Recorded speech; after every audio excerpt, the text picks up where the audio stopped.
တရားထုတ်တဲ့ကောင်မှာဒီဓမ္မကြီးကောင်းလာလို့ရှိရင်ဒီခန္ဓာကိုယ်မှာဖြစ်နေတာကိုပို့ပြီးတော့ရှင်းရှင်းလင်းလင်းသိကြမြင်နိုင်တာမာအပြင်ပထမအဆင့်မှာတော့လူတွေနေကြထိုင်ကြတယ်မှာပုဂ္ဂိုလ်သတ္တဝါပုံတရားဆိုင်ခဲဆိုတော့ပြည့်ညတ်တယ်ညာဘပြင်အာရုံပြုတာပုဂ္ဂိုလ်သတ္တဝါအာရုံပြုတယ်ပုံတရားဆိုင်ခဲပြည့်ညတ်တယ်အာရုံပြုတော့များသောအားဖြင့်လူတွေကပြည့်ညတ်နဲ့ပဲနေကြတယ်တကယ်မြင်ရကြားတာသိရတာတွေကတော့တကယ်တော့ပရမတ်တွေပဲတိုးတော့ဒီပရမတ်တကယ်အရှိတတ်တဘာဝကိုပညာအဖြစ်နဲ့ပြောင်းယူပြီးတော့မှအတိတ်ပဲကောက်တယ်အဲ့လိုမပြောင်းယူနေလည်းပဲအတိတ်ပဲကောက်လို့မရပရမတ်ကတက်တက်ကြည့်ဘာမှတိတ်တိတ်ပဲမရှိဘူးသူ့ရဲ့သဘောလက္ခဏာများပဲရှိတယ်ဒီမှာကောင်းတယ်ဆွေးတယ်ပါဆိုတော့လည်းမရှိဘူးအဲ့တော့တာမာအဖြစ်ဒီလိုစိတ်ကူးနဲ့အတွေးနဲ့လက်ခံထားတဲ့သဘောတွေကတရားအထုတ်တဲ့ခါမှာဒီအတွေးတွေမရှိတော့တဲ့ခါကိုယ်ခန္ဓာကိုယ်မှာဖြစ်နေတဲ့ရုပ်သဘောနာမ်သဘောတက်တက်ကြည့်တဲ့ခါမှာပုဂ္ဂိုလ်တော်ဆိုတဲ့သဘောမပေါ်လာတော့ဥပမာဒီဓာတ်ဘက်ကကြည့်မယ်ဆိုရင်သူမှုအေးမှုလှုပ်ရှားမှုပြော့ခြင်းမာခြင်းဆိုတဲ့သဘောထောက်ခံခြင်းတွန်းကန်ခြင်းဆိုတဲ့သဘောဒီသဘောတွေဟာတမားအပြင်ကြည့်မယ်ဆိုရင်တော့ငါလို့အတိတ်ပဲကောက်တယ်ဥပမာလက်လှုပ်တယ်ဆိုရင်ငါလက်ကိုလှုပ်တယ်ငါရဲ့လက်ရဲ့နှစ်ခုစုံပါတယ်နော်ငါဆိုတာငါဆိုတဲ့ပုဂ္ဂိုလ်တော်ကသိညတ်တယ်နော်လက်ဆိုတာလည်းပဲဒီပုံသဏ္ဍာန်ကြီးကိုစဲပြီးတော့ခေါ်ထားတဲ့ပုံသဏ္ဍာန်သိညတ်တယ်တော့ဒီတရားထုတ်တဲ့ဒီသမားကြီးရင်းကျက်လာတဲ့သူပါတရားထိုင်တော့မှာလက်နှုတ်ချင်တယ်ဆိုတဲ့စိတ်ကလေးဖြစ်တဲ့ဒီစိတ်ကလေးကိုသူတင်းစားလေးမြင်လို့ရဒီစိတ်ကလေးကိုပြီးခြားလေးကိုမြင်လို့ရတယ်အရင်တော့မရှိသေးတဲ့စိတ်အခုမှဖြစ်ပေါ်လာတဲ့လှုပ်ချင်တဲ့ကိုယ်ချင်တဲ့စံတာအဲ့ဒါကိုပြက်ပြက်သွားမြင်လို့ရတယ်ဒါကိုမမြင်လို့ရှိရင်ဘယ်လိုထင်လဲဆိုတော့ငါလက်ကိုလှုပ်တယ်လို့ဒီလိုမြင်တယ်အဲ့လိုမဟုတ်ပဲနဲ့ဒီလက်မှာတခုခုအကြောင်းရှိလို့ပေါ့လေရတာဖြစ်ဖြစ်နာတာဖြစ်ဖြစ်ညောင်းတာဖြစ်ဖြစ်ရှိလို့သူ့ကိုအနေထားပြင်နေလို့ရှိရင်ပထမဒီရတာတို့နာတာတို့ညောင်းတာတို့ဟာပြတ်ထွက်လို့ဒါကိုသိနေရနေဒီသိနေတဲ့စိတ်ကလည်းပဲငါမဟုတ်ပုဂ္ဂိုလ်တော်မဟုတ်ဆိုတာသိတယ်ညောင်းတာနာတာရတာလည်းပဲငါမဟုတ်ဘူးပုဂ္ဂိုလ်တော်မဟုတ်ဆိုတာသိဒီလိုသိနေရနေလှုပ်ချင်တယ်ဆိုတဲ့စိတ်လေးဖြစ်လာအဲ့ဒီလှုပ်ချင်တာလေးကိုတိတိကျကျမြင်တယ်ကိုယ်တိုင်လှုပ်ကြည့်ရင်အဲ့ဒါသိလိမ့်မယ်အဲ့ဒီလှုပ်ချင်တဲ့စိတ်ကလေးဖြစ်လာတာကိုသိချကြည့်လိုက်တဲ့အခါမှာသိတဲ့စိတ်ကဒီလှုပ်ချင်တဲ့စိတ်လေးပြတ်သွားတာလေးကိုမြင်လိုက်တယ်ဆိုတော့တတိကောင်းရင်မြင်တယ်မြင်တဲ့အခါမှာအဲ့ဒီကိုယ်ကျင်တဲ့စိတ်လှုပ်ချင်တဲ့စိတ်နေရာကျွကျင်တဲ့စိတ်တွေကပြတ်သွားပြီးတော့နောက်ထပ်ဒီစိတ်အသစ်ပေါ်မယ်ပြတ်သွားပြီးတော့ဒီလိုတဲ့စိတ်ကလေးပဲဒီတိုင်းနဲ့ရှိလို့ရှိရင်တော့ဆက်ပြီးတော့မလှုပ်ဘူးမရွှေ့ဘူးဒီတမ်းမသိတော့နေပြီတော့ကြာခဏနေဒီညောင်းနာတာတို့မို့ရတာစိုက်တာကိုသိပြီးတော့ပြုံးနဲ့လှုပ်နေတဲ့စိတ်ကြီးတခုကဖြစ်လာတယ်အဲ့ဒါလိုလဲပြုံးနဲ့ပေါ်လာတော့မှချက်ချင်းလည်းသိလိုက်တယ်သိတဲ့အားကောင်းရင်သိချင်းသူကပျောက်သွားတယ်ဆိုတော့ဖြစ်တဲ့မြရုပ်သဘောနာမ်သဘောတွေအားလုံးဟာသိချင်းပြက်ချင်းအမှန်မြင်တယ်တမန်ချင်းဒီမှာတော့ဒီဖြစ်တာပြက်တာတွေအများကြီးကိုစုပေါင်းပြီးတော့ပဲတစ်ခုအနေနဲ့မြင်တယ်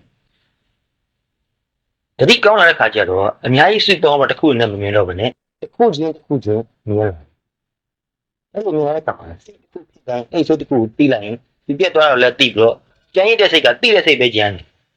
ဘယ်လိုလေးပဲတီးပြီးတော့ကြမ်းရင်လည်းတခြားတီးစရာတစ်ခုခုရင်လည်းပဲတီးပြီးတော့နေတတ်တယ်ဒါမှမဟုတ်ဒီတီးတဲ့စိတ်ကိုပဲပြန်တီးပြီးတော့နေတတ်တယ်အဲ့လိုခါမှာနေရာရွှေ့တဲ့ကိစ္စကိုမလုပ်ဖြစ်အဲ့လိုတတိနဲ့ကြီးပဲနေလို့ရှိရင်လှုပ်ရှားခြင်းတဲ့စိတ်ဖြစ်တာနဲ့တကယ်နဲ့အဲ့ဒီလှုပ်ရှားခြင်းတဲ့စိတ်ပိုင်းပဲဆိုတော့နော်အဲ့ဒီပြန်အပေါ်ရန်အပြင်ကြည့်မယ်ဆိုရင်မလှုပ်ရှားသေးပေမဲ့အတွင်းမှာဓာတ်တွေအပြောင်းလဲကိုသိနေပြီဒါရိုးရိုးပြောရမှာရှိ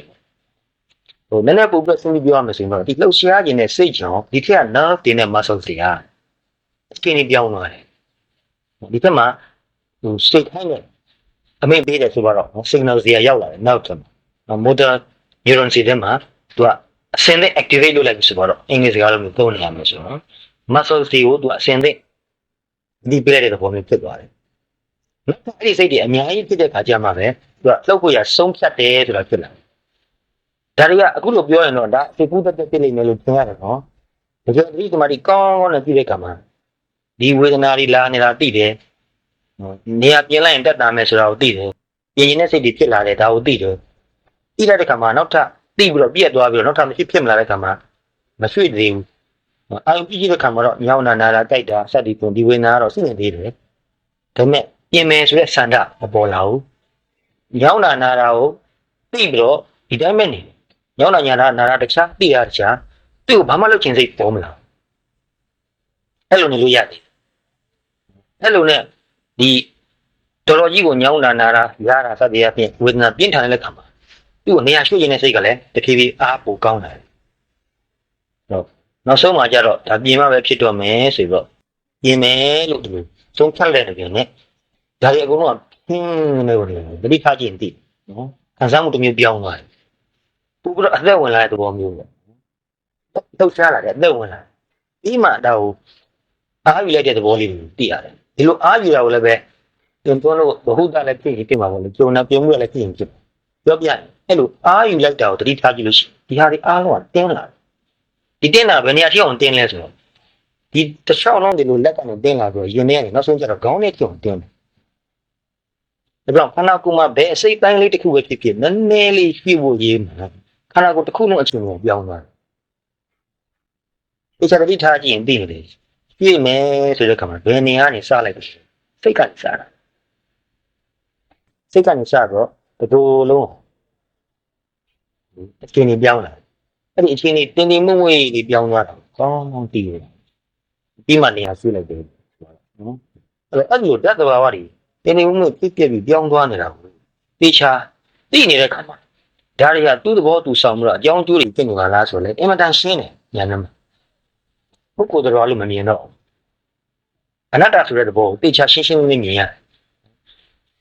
စိတ်နဲ့ယုံနဲ့အကြောင်းအကျိုးဆက်ဆက်ပြီးတော့ဖြစ်ပြနေတယ်ဆိုတော့လည်းပဲလုံးဝမစဉ်းစားဘဲနဲ့သိတယ်မစဉ်းစားဘဲနဲ့သိတယ်နော်စဉ်းစားပြီးတော့သိရင်အတွေးခေါ်နော်မစဉ်းစားဘဲနဲ့သိမှဝိပဿနာအဲ့တော့ပုဂ္ဂိုလ်တော်မဟုတ်မှလည်းသိတယ်အင်မတန်ပြင်ညာနဲ့နှုတ်နဲ့ဖြစ်ပြပြောင်းလဲသွားနေတယ်ဆိုတာကိုလည်းသိတယ်အဲ့တော့တမာတိအားကောင်းတဲ့လူကတာမန်လူများမသိနိုင်တဲ့အင်မတန်လင်းလင်းမြန်ဖြစ်ပြပြောင်းလဲနေတာကိုသိဒီနေ့မနေ့ပဲအမေရိကန်ကတစ်ခွေဟိုပစံစင်လက်စင်ကန်းလာတာကိုလေရောက်လာတယ်အဲ့ဒီမှာဒီဝိပဿနာတရားအားထုတ်တဲ့လူတွေအမျိုးမျိုးပါလေသူဝိပဿနာအားထုတ်တဲ့လူလက်စမ်းတတ်တယ်ဗမာပြည်ကဒီတတိပဋ္ဌာန်အားထုတ်တဲ့လူတွေပေါ့ပြီးတော့ဟိန္ဒူနည်းနဲ့တမထအားထုတ်တဲ့လူတွေလည်းသူတို့ test လုပ်တယ်နော်တိဘက်နည်းနဲ့တရားထုတ်တဲ့လူတွေလည်းသူတို့ test လုပ်တယ် test လုပ်တဲ့လူကဒေါက်တာဒန်နီယယ်ဘရောင်းနဲ့ဒန်နီယယ်ကိုပဲသူတို့အတူအားဖြင့်ဆိုဒန်ဘရောင်းလို့ခေါ်တယ်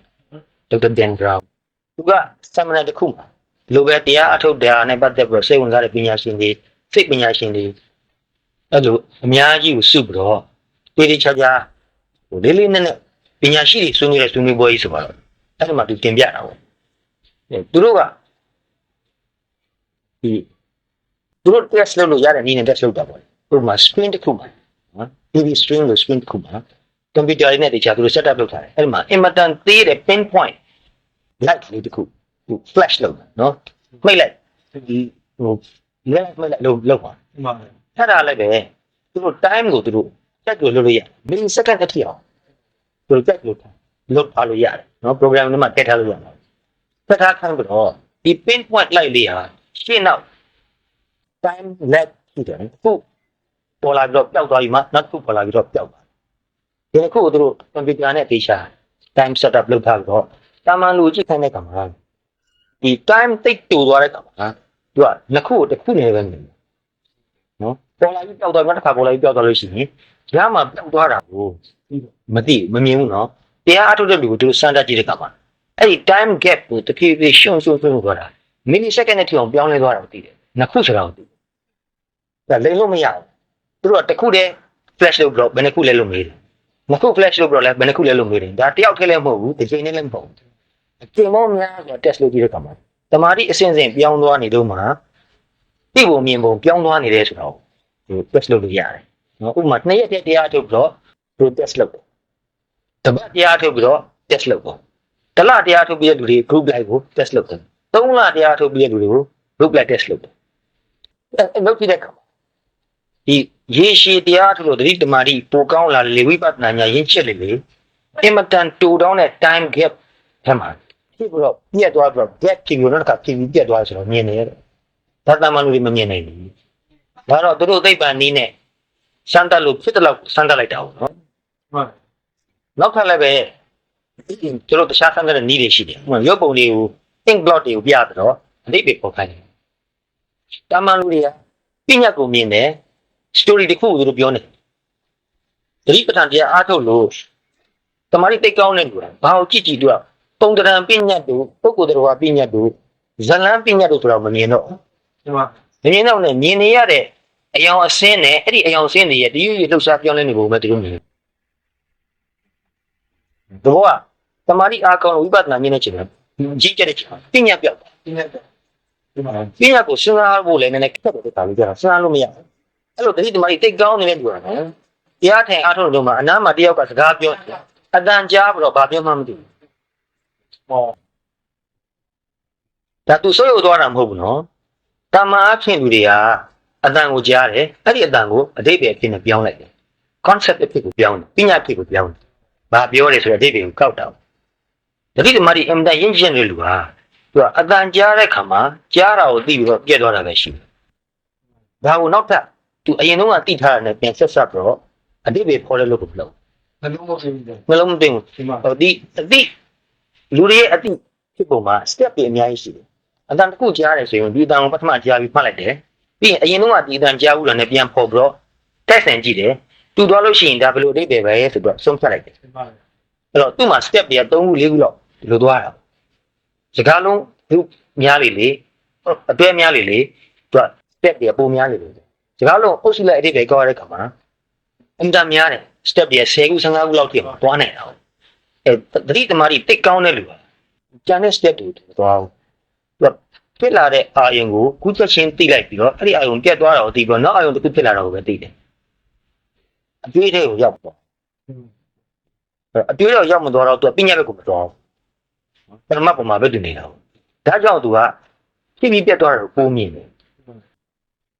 သူရဲ့ perception ကပိုကောင်းလာတယ်အဲ့လိုဒါတော့ဘ ഹു တာလည်းဖြစ်အောင်စိတ်ဝင်စားကြလည်းဖြစ်အောင်ပြောပြတာနော်ဘယ်လိုနည်းနဲ့ပဲတရားအထုတ်ဒလိတမာတိကောင်းလာတဲ့သူပါနော်ဒီအမြင်တစ်မျိုးတော့ထူးခြားတယ်ဒါအထုတ်တဲ့နည်းစနစ်ပေါ်မှာလိုက်ပြီးတော့ဟိုထူးခြားပုံကတော့ဖြစ်ပေါ်တော့မှာနော်တမထတက်အထုတ်ရင်တစ်မျိုးသွားမယ်တမထနဲ့ဝိပဿနာတွဲပြီးအထုတ်ရင်တစ်မျိုးသွားမယ်တော့အဲ့လိုဒလိတမာတိကောင်းလာတဲ့လူပါဖြစ်တဲ့မြတ်ကိုကြည့်လို့ရှိရင်ပုဂ္ဂိုလ်တော်ကိုမမြင်ဘဲနဲ့ဓာတ်သဘောလေးတွေ sensations လေးတွေပဲမြင်သိရတယ်ဒီအဲ့ sensation ကိုလည်းပဲသိပြီးရင်ပြတ်သွားတယ်ဆိုတော့ရှင်းရှင်းလေးမြင်မမြင်ဘူးဆိုတော့ကောင်းကောင်းမြင်အဲ့မတန်တတိတမာတိကောင်းလာတဲ့ခါမှာဘာမှသူအသေးပင်မကောက်တော့ဘယ်လိုအာယုံပဲဖြစ်ဖြစ်အဲ့ဒီအာယုံရဲ့ sensation သဘောလေးကိုပဲသိပြီးတော့ကောင်းတယ်ဆိုရတော့မှမတွက်တော့ဖြစ်ပြီးရင်ပြတ်သွားပါလားဆိုတော့ပဲသိတော့အဲ့လိုအဆင့်မှာအကယ်နားတဲ့ pain တစ်ခုခုဖြစ်လာတယ်ဆိုတော့ရုပ်ပြသူအဲ့တော့နားတယ်လို့အသေးပင်မကောက်ဒီ sensation ကိုသိပြီးတော့သူချက်ချင်းပြတ်သွားနေတာကိုပဲသိတယ်တော့တခါတလေဘာဆိုတော့မပြောနိုင်တော့နော်တတိမိတ်သွားတာတော့မဟုတ်ဘူးနော်သူအဲ့ဒီအဓိပ္ပာယ်ဘက်ကိုမသွားတော့ဘူးတက် pure sensation ကိုပဲသူသိတော့တယ်အဲ့လိုခါမှာအဓိပ္ပာယ်မကောက်လို့ရှိရင်ဝန်တာဝန်နေလည်းမဖြစ်ဘူးကောင်းနေဆိုရဆိုလည်းမဖြစ်တော့ဘူးတာမန်အပြည့်လူတွေအာယုံတစ်ခုပြည့်တဲ့ခါမှာကောင်းလိုက်တာဆိုတာဖြစ်လာသဘောကျနှစ်သက်တယ်ကျဉ်တ်တယ်ဒါကိုရလို့ရှိရင်ပြောတယ်ကိုမကြိုက်တာကိုတွေ့လို့ရှိရင်ဒါဆိုးလိုက်တာဒုက္ခပါပဲနော်နားတယ်ဒုက္ခရောက်တယ်ညှင်းညူတယ်စိတ်ညစ်တယ်စိတ်ပြက်တယ်ဒါကိုမမြန်စွန့်ပစ်ခြင်းနဲ့ဖယ်ရှားပစ်ခြင်းနဲ့အဲ့ဒီဘက်ကိုစိတ်ကသွားတာဒါသတိတမာတိအင်တန်ကောင်းနေတဲ့အချိန်မှာအဲ့ဒါလိုကောင်းနေဆိုတဲ့စိတ်လည်းမဖြစ်ဘူးမကောင်းမှုဆိုရင်စိတ်လည်းမဖြစ်ဘူးဒီကိုတမျိုးတစ်ခုပြောင်းပြဖို့လည်းပဲရုပ်တရက်စိတ်ကူမပေါ်ဘူးအဲ့မှာတမခံတာတဲ့အဆင့်ကိုရောက်အောင်မှပဲသူကပြင်းပြင်းနဲ့စိတ်ဖြစ်လာတယ်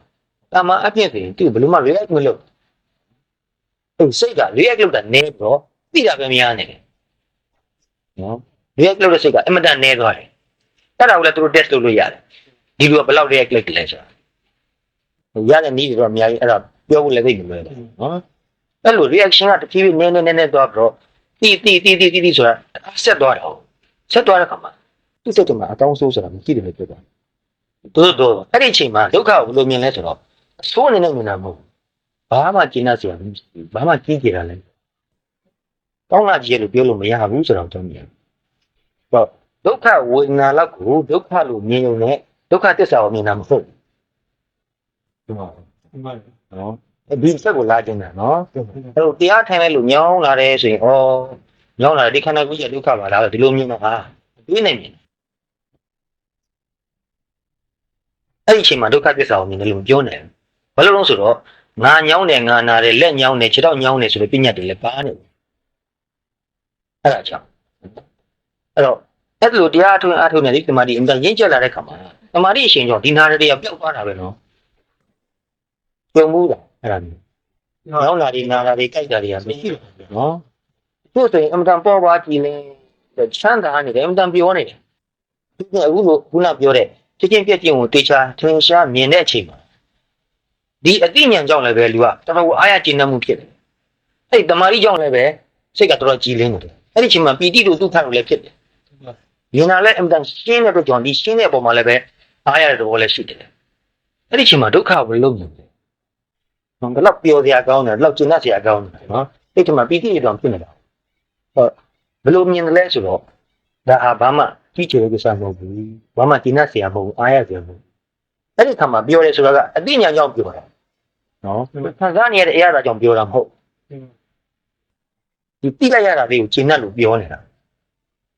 နောက်ပိုင်းကျရင်ဒီပြောတာတော့မှတဖြည်းဖြည်းပျောက်သွားတော့တတိယမာတိကပိုကောင်းလာတော့ဖြစ်တာပြက်တာကိုပိုပြီးထင်ထင်ရှားရှားမြင်တယ်အဲ့ဒီလိုမြင်တဲ့အခါမှာပုဂ္ဂိုလ်လည်းမဟုတ်တော်လည်းမဟုတ်အားရစရာလည်းမဟုတ်ကျဉ်းစရာလည်းမဟုတ်သူကသူဖြစ်ပြီးသူ့သူပြက်တော့ဘာကြီးကျယ်ဘာမှမကြီးကျယ်ဘူးအဲ့လိုခါမှာဒီလိုအာယုံမျိုးတွေကိုအင်မတန်ပျော်စရာကောင်းတဲ့အာယုံတစ်ခုအနေနဲ့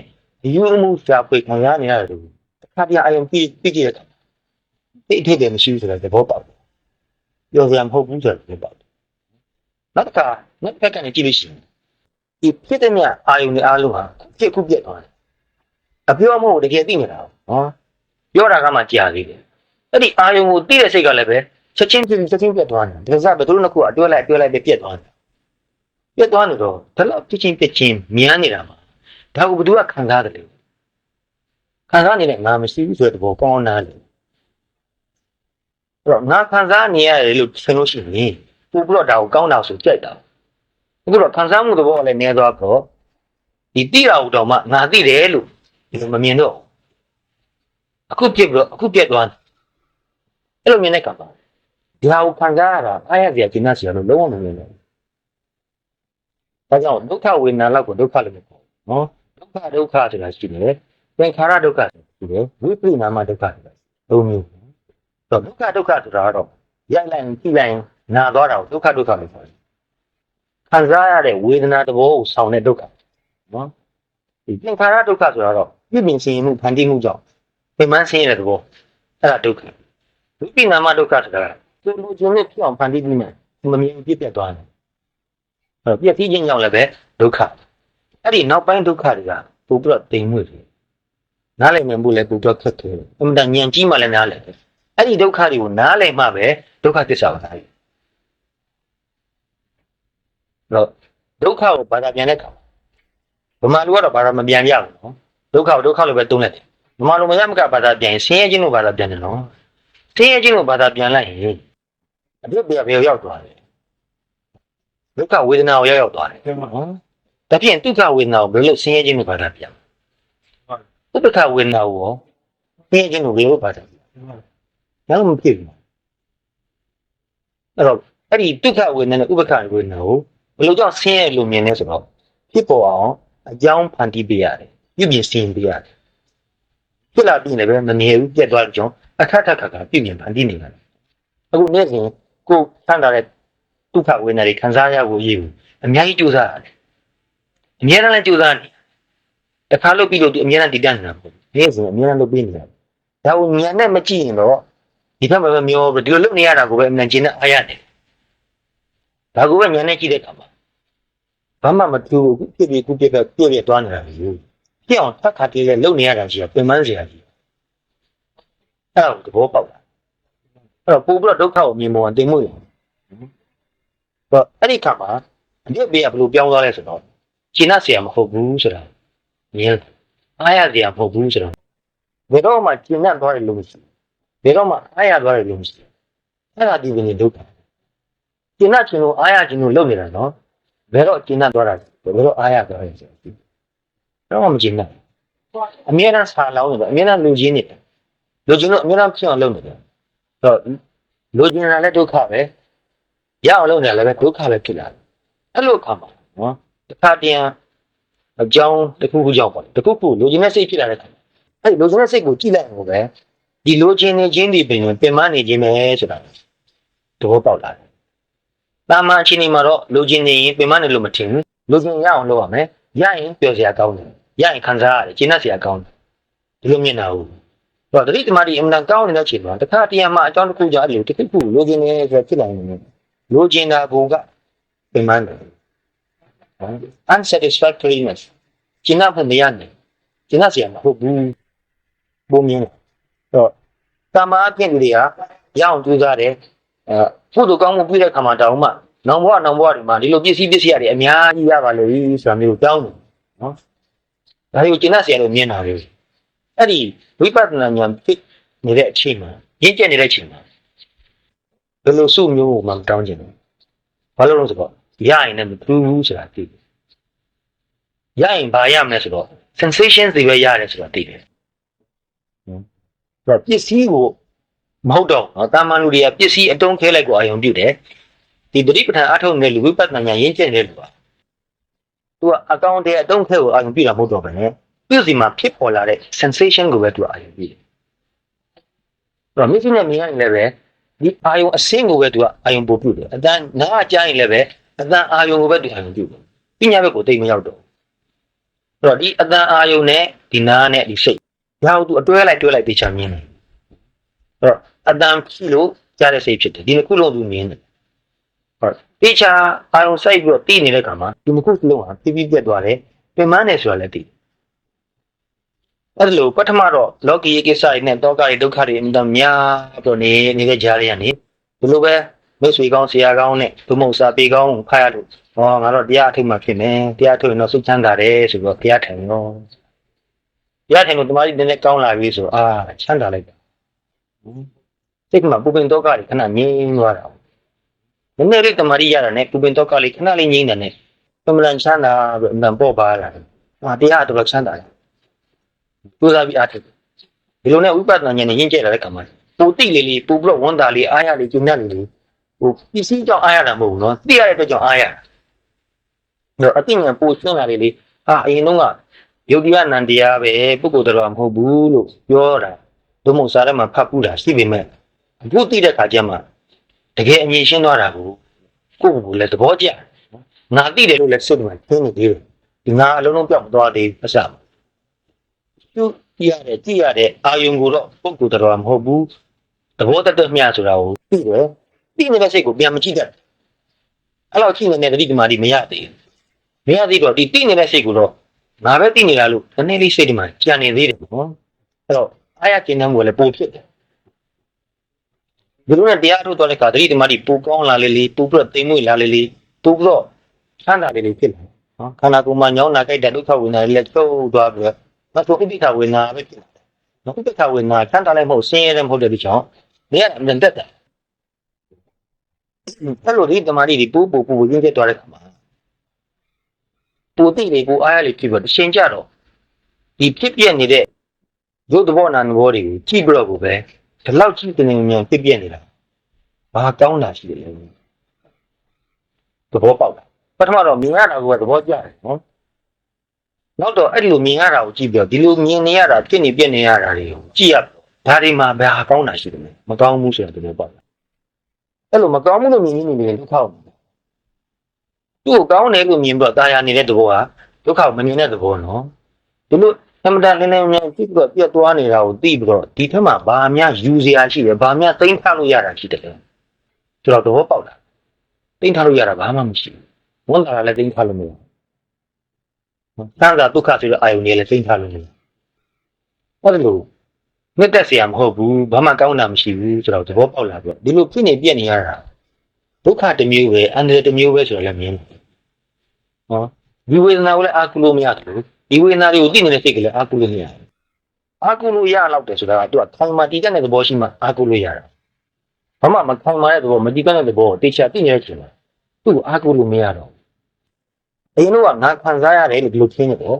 ့အခုတတိယတေချာကြည့်တဲ့အခါကျတော့အာယုံလေးဖြစ်လာတယ်သိလိုက်တယ်သိရတယ်ခံစားရတာမတူဘူးခံစားရလို့ကြားလို့မတူဘူးငါခံစားရလို့မထင်တော့အဲ့တော့ငါနဲ့တွဲမိလို့ရှိရင်တပူပဆွဲလန်းမှုဆိုတာဖြစ်တယ်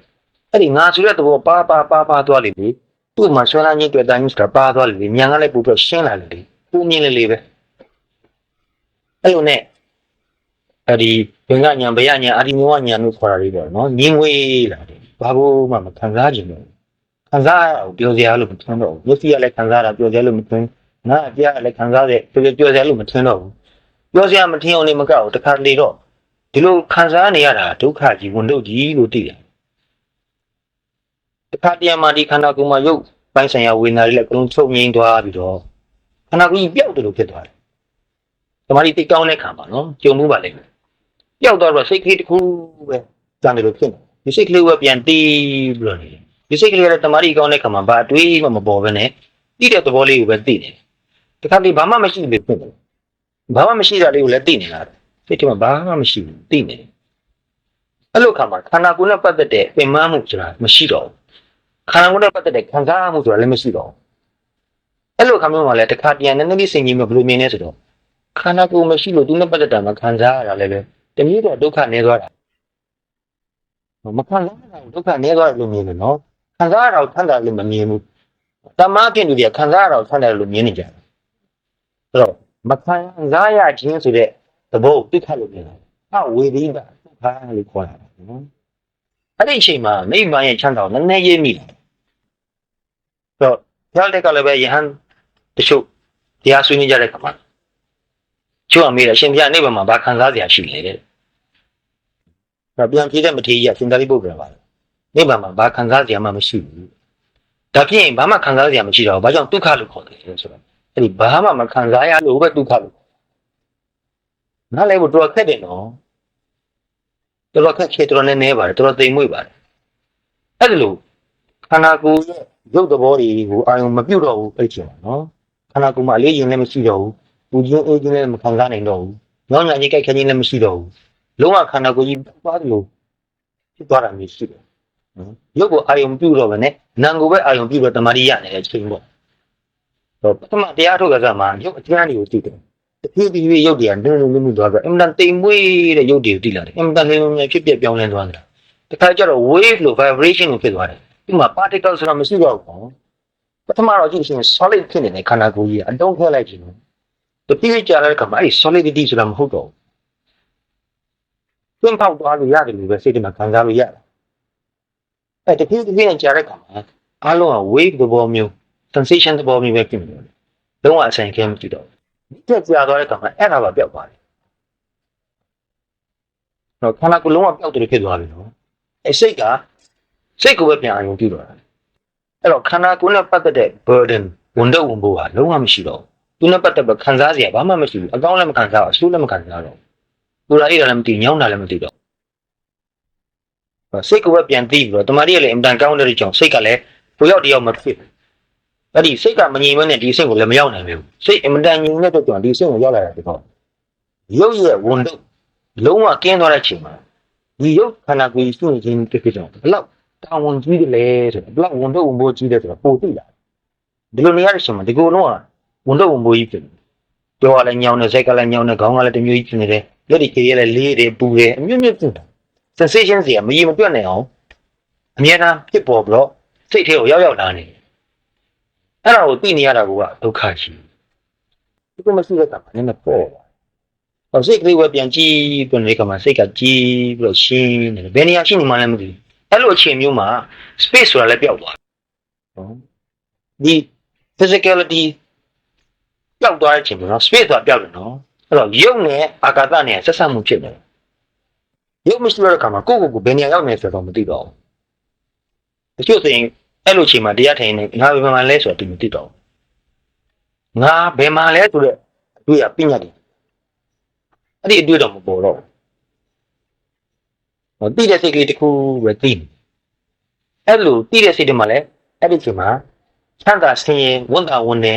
ေလုံးဝမရှိလုံးဝဥပ္ပခါပဲဖြစ်နေတာ ဘာမှမခံစားဘဲနဲ့ညင်တက်ပြီးတော့ငြိမ်းချမ်းနေတယ်ပြီးတော့သိနေပြီအဲ့ဒီအချိန်မှာနည်းနည်းရေးမိတယ်ဘာမှမခံစားရတာစမ်းတာတယ်ဖြစ်နေရတော့မရအမှန်ဒုက္ခကြီးတယ်နော်အဲ့လို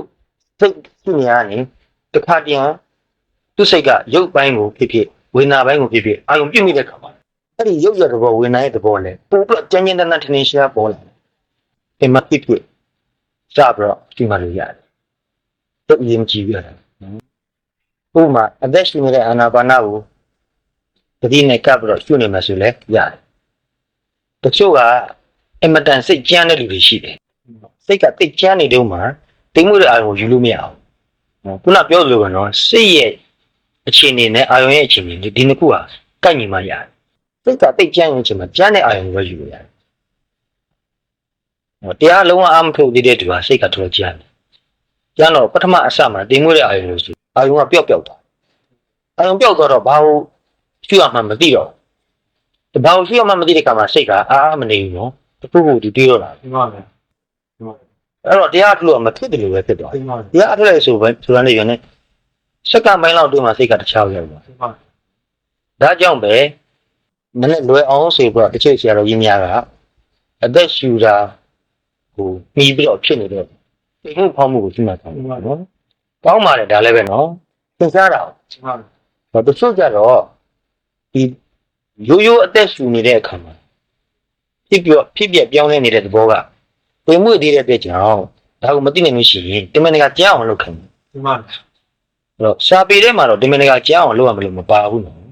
တို့တော့အမတန်တမာတိကျဲနေတဲ့သူအမတန်စိတ်ကြမ်းတမ်းနေတဲ့သူပါ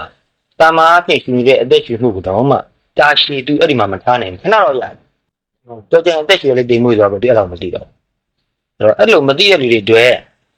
ဖြစ်တဲ့နည်းနဲ့သိနိုင်အောင်ဆိုပြီးအသက်ရှူတော့ပြင်းပြင်းရှူခိုင်းဘယ်ဆိုတော့ဒီလိုပြင်းပြင်းရှူတဲ့နည်းကိုမတွန့်တော်ဘူးလို့ပြောကြတဲ့လူတွေကရှိတယ်တို့တော့သဘောထားမှန်မှန်နဲ့လုပ်မယ်ဆိုရင်မတွန့်တော်ဘူးလို့ပြောလို့မရဘူးအစနော် beginners တွေအတွက်အစမှာအသက်ကိုအားရပါရပြီကကောင်းတယ်ဘာလို့လဲဆိုတော့ဒီဖုံးဖုံးကိုယ်တိုင်လည်းပဲစတော့အဲ့ဒီနည်းနဲ့စခဲ့တာကိုယ်တိုင်လုပ်ခဲ့တာပါအကျိုးရှိတယ်ဆိုတာကိုယ်တိုင်သိခဲ့တယ်အဲ့တော့အသက်ကိုဘယ်လိုထိုင်တာတော့တက်တာလို့ထိုင်လို့တယ်အသက်တာဆုံးအနေထားနဲ့ထိုင်တာအကောင်းဆုံးပဲခန္ဓာကိုယ်အလေးချိန်ရှေ့လည်းမရောက်နောက်လည်းမရောက်တစ်ဖက်ဖက်ကိုလည်းစောင်းမနေဘူးတော့ရေးကြည့်တယ်တစ်ဖက်ဖက်ကိုစောင်းနေလို့ရှိရင်နည်းနည်းလေးကြာတဲ့ခါမှာအမှန်တန်ပင်ပန်းလာတယ်စောင်းတဲ့ဘက်ကအားတာဝေဒနာကြာလေဆိုးလေဖြစ်လာတယ်ဒါကြောင့်ခန္ဓာကိုယ်တက်တဲ့လောက် balance ပြအောင်ထိုင်လို့စောင်းလို့ဘာလို့တစ်ခုခုခောက်ပြီးတော့ဒီမအောက်မှာခုထားပြီးထားလို့ဆိုရင်ပို့ပြီးတော့ခန္ဓာကိုယ် balance ရရတယ်။သုံးဝင်ထားပြုံးသွားတတ်တယ်။တက်တာလို့လက်ကိုလည်းပဲကြက်တယ်လို့ထား။ဒီလိုထားခြင်းလည်းရတယ်။ဒီလိုထားခြင်းလည်းရတယ်။ကိုယ့်ကိုထားကြည့်ဒီလိုထားရတာကပို့ပြီးတော့အဆင်ပြေတယ်လေနော်။ကိုယ့်ဘဝမှာမူတည်တယ်နော်။ကိုတယောက်ကဒီလိုအဆင်ပြေပေမဲ့ကိုကတော့နောက်တစ်မျိုးအဆင်ပြေခြင်းပြေမှာပဲ။အဲ့လိုထားပြီးတော့အားရပါရတက်ကြည့်ဖို့ပဲ။ဒါတော့ဆိုတော့ပါပြီနော်။ပြီးတာလောက်အောင်အသက်ကိုအားရပါရရှုလိုက်ပါမချိမဆန်းကြီးဖြစ်အောင်တော့မရှိပါနဲ့မလိုပါဘူးအဲ့လောက်ကတော့နော်ဒါလည်းပဲအစတရက်နှစ်ရက်လောက်ပဲလုပ်စေချင်တာနော်ဒီလိုကြီးအမြဲတမ်းလုပ်ရမလို့မဆိုလို့ဘူးအစပိုင်းတရက်နှစ်ရက်လောက်အချိန်လေးရတော့နော်အသက်ကိုအားရပါရဘယ်လောက်ဆိုရတယ်ဘယ်လောက်ဆိုပင်လည်းမပင်ပါဘူးမောလည်းမမောဘူးတော့အသက်ရှူပြီးတော့ပြန်ထုတ်လိုက်ပြီးတဲ့နောက်နော်တစ်စက္ကန့်လောက်ကလေးနားနေလိုက်ပါပိတ်ကြကြီးလည်းမဟုတ်ပါအဲ့ဒီအချိန်မှာတော့စိတ်တခြားရောက်မသွားအောင်စိတ်ကိုတနေရာမှာကတ်ထားဖို့ပဲဒီအသက်ရှူတဲ့နေရာလေးမှာပဲပြန်ကတ်ထားလို့ရတယ်အဲ့နေရာမှာတချို့စိတ်ဒီနှခေါင်းလေးနှစ်ခုထိနေတာလေးကိုပြန်အာရုံပြုထားတယ်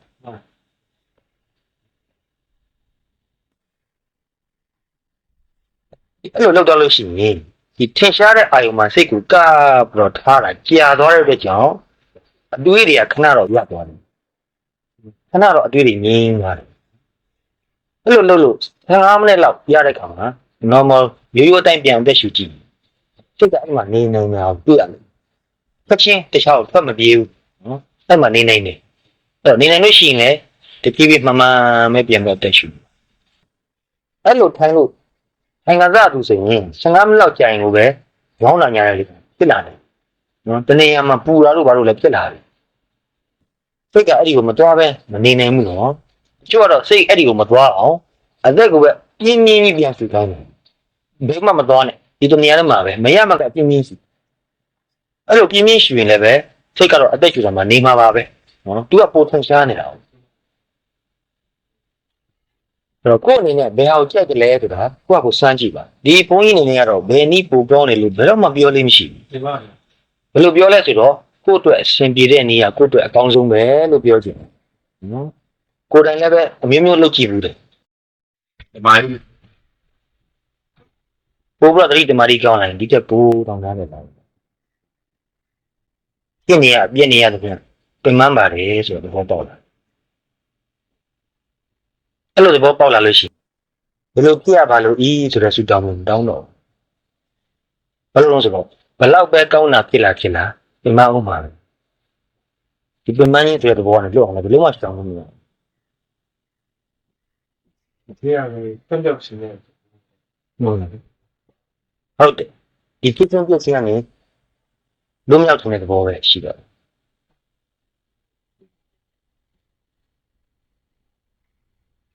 ပြောရတယ်ပေါ့ပါဘယ်လိုလဲတိတ်ပြီးတော့ရင်းနေနေဆက်တော့ရှိပါဆိုတော့ဒီ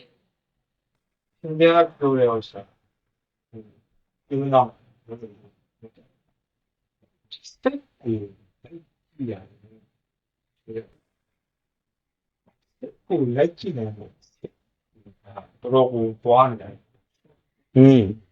တော့တော့စိတ်ကိုလိုက်ကြည့်နေတယ်ဘုရားနာမဖြစ်တယ်ဒီနာတော့ဘုန်းကြီးတော်လုံးနိုင်မှာသူ့အကြည့်နေတယ်ဒါတော့ဘာလို့ဆိုလို့ရှိရင်စိတ်ကိုထိုင်ပြီးတော့ကြည့်နေမိအလေးကြီးအမေရဲ့ရှိတယ်ကြည့်နေရင်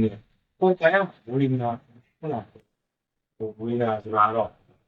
အင်းရင်တဲ့ညောင်းနေတဲ့ကြိုက်တယ်တဲ့ရှိတော့ဒီက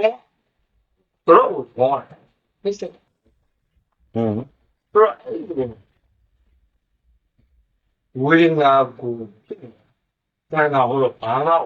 မသိနိုင်ဝိညာဉ်နဲ့ကိုယ်နဲ့ဘာလို့ဖြစ်လဲဘောပဲဖြစ်တယ် အဲ့လိုဆိုမှဝေဒနာကိုပဲသိနေလိုက်တာ ဟုတ်ရဲ့ အာယုံတစ်ခုဟာထင်ရှားနေလို့သူ့ကိုမသိခြင်းလို့သူ့ကိုမသိအောင်ကြိုးစားနေရတာကအလုပ်ကြီးတစ်ခုဖြစ်တော့စိတ်ကမငြိမ်သက်တော့တမာတိကောင်းမရဘူးအဲ့တော့ဒီတတိပဋ္ဌာန်တရားအထုတဲ့သဘောဟာထင်ရှားတာကိုအရင်သိပေါ်နေပို့တယ်ထင်ရှားတာကိုဖယ်ဖို့အဲ့တော့ဝေဒနာတစ်ခုကိုထင်ရှားနေအဲ့ဒီဝေဒနာကိုပဲတီးပြန်နေပါလိုက်တိပါသိနေတော့သူ့အကြောင်းလာမတွေးနဲ့အဲ့ဒီဝေဒနာဖြစ်ပေါ်နေတဲ့နေရာလို့ပဲဆိုပါစို့အဲ့ဒီထဲကိုစိတ်ကိုတွန်းထားလိုက်ပါဒီထဲကို ဒီမှာ တွန်းထားပြီးတော့သူဖြစ်တဲ့သဘောကိုပဲသိနေအဲ့တော့သူ့ကိုသိရင်နဲ့တမာတိအားကောင်းလာတဲ့ခါမှာဒီဝေဒနာကိုသိနေတယ်ဆိုတာကိုပြန်သိလို့ရတယ်အဲ့ဒါတော့အမှန်တန်သိမှုတဲ့စိတ်တမာတိကောင်းလာရင်သိတယ်ဝေဒနာတစ်ခုဖြစ်နေတယ်အဲ့ဒါကိုသိနေတယ်ဝေဒနာကတစ်ခုသိတာတစ်ခုဝေဒနာရဲ့သိတာဒီနှစ်ခုမြင်လို့ရတာနော်အကယ်၍ဝေဒနာကိုပဲသိပြီးတော့ဝေဒနာကိုသိတဲ့စိတ်ကိုမသိသေးဘူးဆိုရင်ကိစ္စလို့ရှိဘူးအဲ့ဒီဖြစ်ပေါ်နေတဲ့ဝေဒနာကိုပဲဆက်ပြီးတော့သိအောင်ကြိုးစားပါဒီစိတ်ရဲ့သဘောဟာသူ့ဟာသူတမာတိအဆင့်မိလာတဲ့ကောင်သူ့အလိုလိုဖြစ်သွားတယ် ဒီမှာ အရင်တော့ကဥပမာတစ်ခုနဲ့ပြောဦးတယ် frequency ဥပမာနဲ့ပြောဦးတယ်နော်အာယုံနဲ့စိတ်က frequency ချင်းတိုက်ပါအဲ့ဒီအာယုံရဲ့သဘောကိုသိတယ်အဲ့တော့စိတ်ကတမာတိအဆင့်မမီသေးတဲ့အချိန်မှာသူ့အဆင့်ရှိတဲ့လောက်တော့သူသိတယ်အဲ့ဒီအချိန်မှာမရမကကြောက်ကြတိတ်ဆိုင်လို့ရှိရင်ကြောက်ကြမှုများပြီးတော့စိတ်ထဲမှာ balance မရှိတော့ဘူးတမာတိကပြက်သွားတယ်ဒါကြောင့်အထုခါကမှာဇွတ်တစ်ခုခုဖြစ်အောင်လုပ်မယ်လို့မစဉ်းစားဘူးနဲ့သင်ကြားတဲ့အာယုံတစ်ခုကိုပဲဖြည်းဖြည်းမြဲကြိုးစားပြီးတော့လုပ်နေပါတော့ဘာမကြည့်ဘူးရစိတ်လောမကြည့်ဘူးရပါဘူးငါကိုယ်စိတ်ကိုဘယ်တော့ရောက်မလဲဆိုတာမျိုးတွေးမနေပဲနဲ့အခုဖြစ်နေတာကိုပဲအတက်နဲ့ဆုံးတစ်ဆက်တည်းသိအောင်ကြိုးစားမယ်ဆိုပြီးသိနေလို့ရှိရင်တမာတိကောင်းလာတဲ့အချိန်မှာသူ့တမာတိနဲ့တန်တဲ့တိမ်မွေးတဲ့အာယုံပြီးတစ်ချက်ရေးမိတာတစ်ချက်ဝေဒနာ ကိုလည်းသိတယ်ဒီဝေဒနာကိုသိနေတဲ့စိတ်ကလေးမြင်စားပြီလာတယ်နောက်ကြာလို့ရှိရင်နှစ်ခုစလုံးဒီကနေ့လိုကြည့်လို့ရတယ်အဲ့တော့ရုပ်ပိုင်းဆိုလည်းဒီလိုပဲရုပ်ကိုသိနေတမာတိကောင်းလာတဲ့အခါမှာအဲ့ဒီရုပ်ကိုသိနေတဲ့စိတ်ကိုပြန်သိလာခုနပြောပြလို့ပဲလက်တစ်ခုကိုလှုပ်ရှားတော့မယ်ဆိုလှုပ်ရှားခြင်းနဲ့စိတ်ကလေးကိုမြင်လာတယ်စိတ်ကလေးကခေါင်းလေးပြူပြီးတော့ဝင်လာတယ်လို့တင်ချမြင်ရပြင်ပျောက်သွားရင်လည်းပဲချက်ကနေမရှိတော့ပျောက်သွားတယ်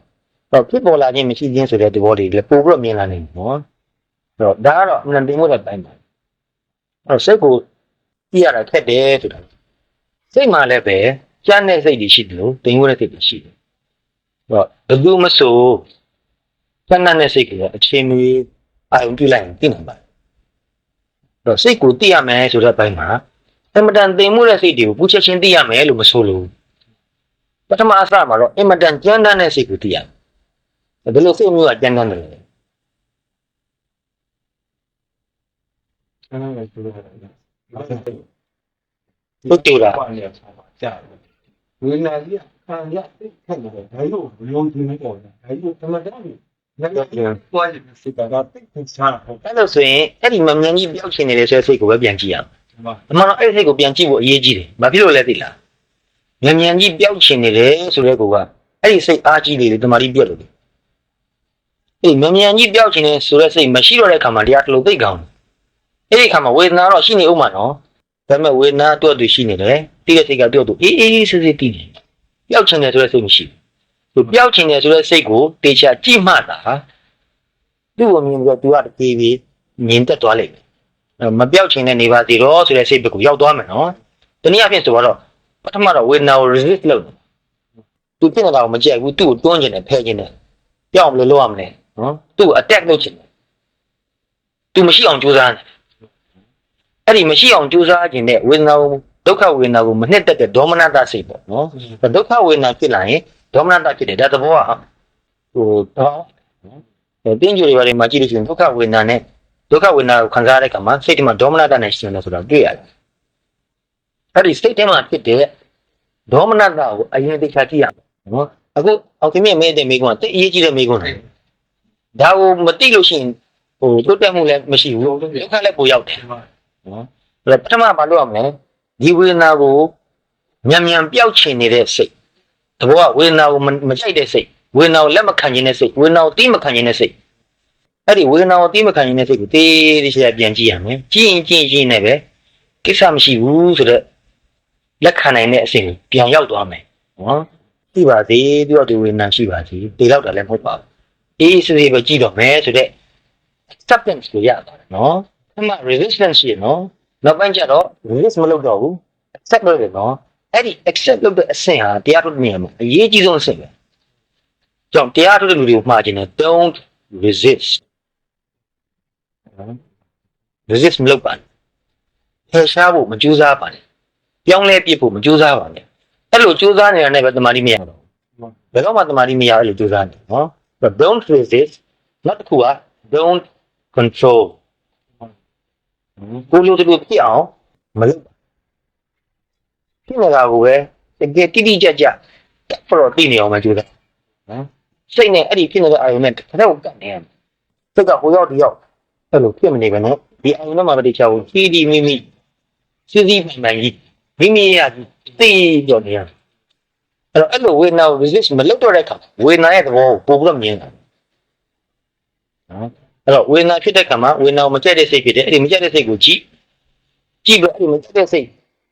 ပျောက်သွားတဲ့ခါမှာဝေဒနာကိုပဲအေးသူစီစိတ်ပါလက်ပါလုံးလုံးချင်းချင်းကြည့်တော့နော်အဲ့လိုခါမှာဝေဒနာရဲ့သဘောကပိုတင်ရှားလာဝေဒနာအနတ္တဆိုတာဘယ်လိုသဘောပေါက်လာလဲပထမတော့နာနေတာလို့ထင်တယ်နော်နောက်ပိုင်းကျတော့အဲ့ဒီငါပျောက်သွားပြီးတော့နာတာကနာတာတခြားသိတာကသိတာတခြားဖြစ်လက်ခင်တဲ့စိတ်လည်းမရှိတော့အဲ့လိုပျောက်ခြင်းတဲ့စိတ်မရှိတော့ဘဲနဲ့သိရတဲ့ဝေဒနာရဲ့သဘောနဲ့ပျောက်ခြင်းတဲ့စိတ်အားကြီးနေတဲ့ကံမှာသိရတဲ့ဝေဒနာရဲ့သဘောဟာသဘောချင်းမတူဝေဒနာ pain ဆိုတာ physical တက်တဲ့ပုံတ mental နဲ့တွဲဘယ်သူ့ကို resist လုပ်နေတဲ့အချိန်မှာခံစားနေရတဲ့ဝေဒနာရဲ့သဘော feeling sensation ကတစ်မျိုးဖြစ်တယ် the personal ဖြစ်နေသေးတာနော် သူ့ကိုကြောက်တဲ့စိတ်လုံးဝမရှိတော့ဘဲနဲ့အေးလေးကြည့်တဲ့အခါမှာစိတ်ထဲမှာဥပိ္ပခာဖြစ်သွားပြီနော်ခန္ဓာကိုယ်မှာတော့ဒုက္ခနော်စိတ်မှာတော့ဥပိ္ပခာဖြစ်တယ်နော်မတူတော့ဘူးနော်ဒီမှာတော့ခန္ဓာကိုယ်မှာဒုက္ခစိတ်မှာဒေါမနတအဲ့ဒေါမနတကိုမြင်တဲ့အခါမှာခန္ဓာကိုယ်မှာတော့ဒုက္ခရှိသေးတယ်စိတ်မှာတော့ဥပိ္ပခာဖြစ်သွားပြီနော်အဲ့ဒီဥပိ္ပခာဖြစ်သွားတဲ့စိတ်နဲ့ဆက်ပြီးတော့အာထုတ်မှတာတမာရီလက်ပိုကောင်းလာမယ်နော်ဝေဒနာအနတ္တဆိုတာလည်းမြင်လာလိမ့်မယ်တို့မို့အဲ့ဒီဝေဒနာအတ္တဖြစ်မှာအဲ့လိုအနတ္တစိတ်နဲ့တရားကိုဆက်ပြီးတော့အားထုတ်လို့ရှိရင်တတိတမာရီလည်းပိုကောင်းတယ်မြင်လည်းပိုပြတ်တန့်ရှင်းတယ်ပိုမြင်တယ်ဒါကြောင့်ဖြစ်ပေါ်လာတဲ့ဝေဒနာကိုပြအောင်ကြိုးစားဖို့မလိုဘူးဒါကအကယ်၍အမတန်ပြင်းပြင်းထန်ထန်လုံးဝမခံနိုင်တော့တဲ့အရှင်ရောက်ပြီဆိုရင်တော့ပြင်းကြီးတွေတီးတော့ဒီပြင်းကျင်တဲ့စိတ်ကိုလည်းတီးတော့ရင်လိုက်ပါသူတော့ဒီကြားထဲမှာတော့စိတ်ပါလက်ပါလုံးလုံးချင်းချင်းပဲဒါကိုဆက်ကြည့်ပါဒီအဆင့်ကလူတိုင်းကြိုးရမယ့်အဆင့်နော်ဒါကကိုယ်တိုင်ကြုံပြရတဲ့အခက်အခဲတစ်ခုကိုပြောပြလိုက်တယ်ဒါဒီတယောက်တည်းကြုံရမှာမဟုတ်ဘူးတရားအားထုတ်တဲ့လူတိုင်းတိုင်းဒီအဆင့်ကြုံရမှာဒီခါမှာဘယ်လိုသဘောထားမလဲဆိုတော့သိရေးကြည့်တယ်အဲ့ဒီသဘောထားမှန်မှနော်တရားအားထုတ်တဲ့ခါမှာသဘောထားမမှန်လို့ရှိရင်အခက်အခဲပုံများတယ်ဒီတမှုတဲ့တန်နေတယ်ကိုယ်သဘောထားကဘယ်လိုထားမလဲအဲ့တော့မျိုးစားအားဒီတော့ရှင်ဒုက္ခဝေဒနာပေါ်မှာဟာအဲ့လိုနဲ့အဲ့ဒါကျတော့စူးမတယ်စူးမတော့အရာတွေ့တယ်ရှိတာပဲ ဆိုတော့ဒီရမှာတွေ့တယ်တွေ့တယ်ဆိုရင်အမှဒီတော့လည်းလို့ရှင်းတယ်ညောင်းနေဆိုရင်ဖြစ်တာပဲဟုတ်တာပဲဆိုတော့ဒီကခုကြားတော့ဒီလိုတော်တော်နိုင်မှာဒီကခုနလက်ရှိရပိုင်းရောက်တယ်ဟုတ်တယ်အခုအောင်ခင်းမင်းကစိတ်ကိုဘယ်လိုကြည့်ရမလဲဆိုတော့မေးတာနော်အဲ့ဒီလိုတရားထုတ်လို့အစဉ်ပြေလို့ဒုက္ခဝေဒနာတွေချုပ်ငြိမ်းတော့နေရာတိုင်းတော့ပေါ့ပါကြည်လင်းလို့ချမ်းသာနေတဲ့ကံမှာသဘောကျနော်ပီတိတွေတခါလေးဖြစ်တာကိုတခါလေးပတ္တိလည်းဖြစ်တယ်အင်မတန်ငြိမ်းချမ်းအင်တန်ပြောစရာကောင်းပြရတာရှိတာပဲဒီလိုများတရားဆက်ထိုင်နေရမယ်ဆိုဘယ်လောက်ကြာကြာအရင်တော့တာပဲနော်အကေအကြောင်းတစ်ခုကြောင့်ဒါကိုဖြတ်ပြရတော့မယ်ဆိုရင်သိမမျောတယ်အနောက်ဆက်ဖြစ်လာရင်ဒီအနောက်ဆက်ကိုလည်းပဲထိတ်ကမြင်ချက်သူ့ဆိုးတယ်မတယောက်ကလည်းနောက်ရှင်အဲ့ဒီလူလက်စိတ်ရှိတယ်ဒီဘဝဝင်ကျင်မှာအတန်ဆင်ညာနာလို့ဘာလို့တခုရှိလို့ရှိနေတယ်အဲ့ဒီဘဝဝင်ကျင်ရနောက်ဆက်ကလည်းပဲမကြိုက်လူတူဝေးတဲ့နေရာတနေရာမှာသွားပြီးတော့ကိုယ့်ကိုတရားလေးနဲ့ပဲချမ်းသာနေခြင်းနဲ့စိတ်မျိုးလည်းဖြစ်အဲ့လိုဖြစ်တဲ့အခါမှာဒီတရားပေါ်မှာလောဘဖြစ်နေတယ်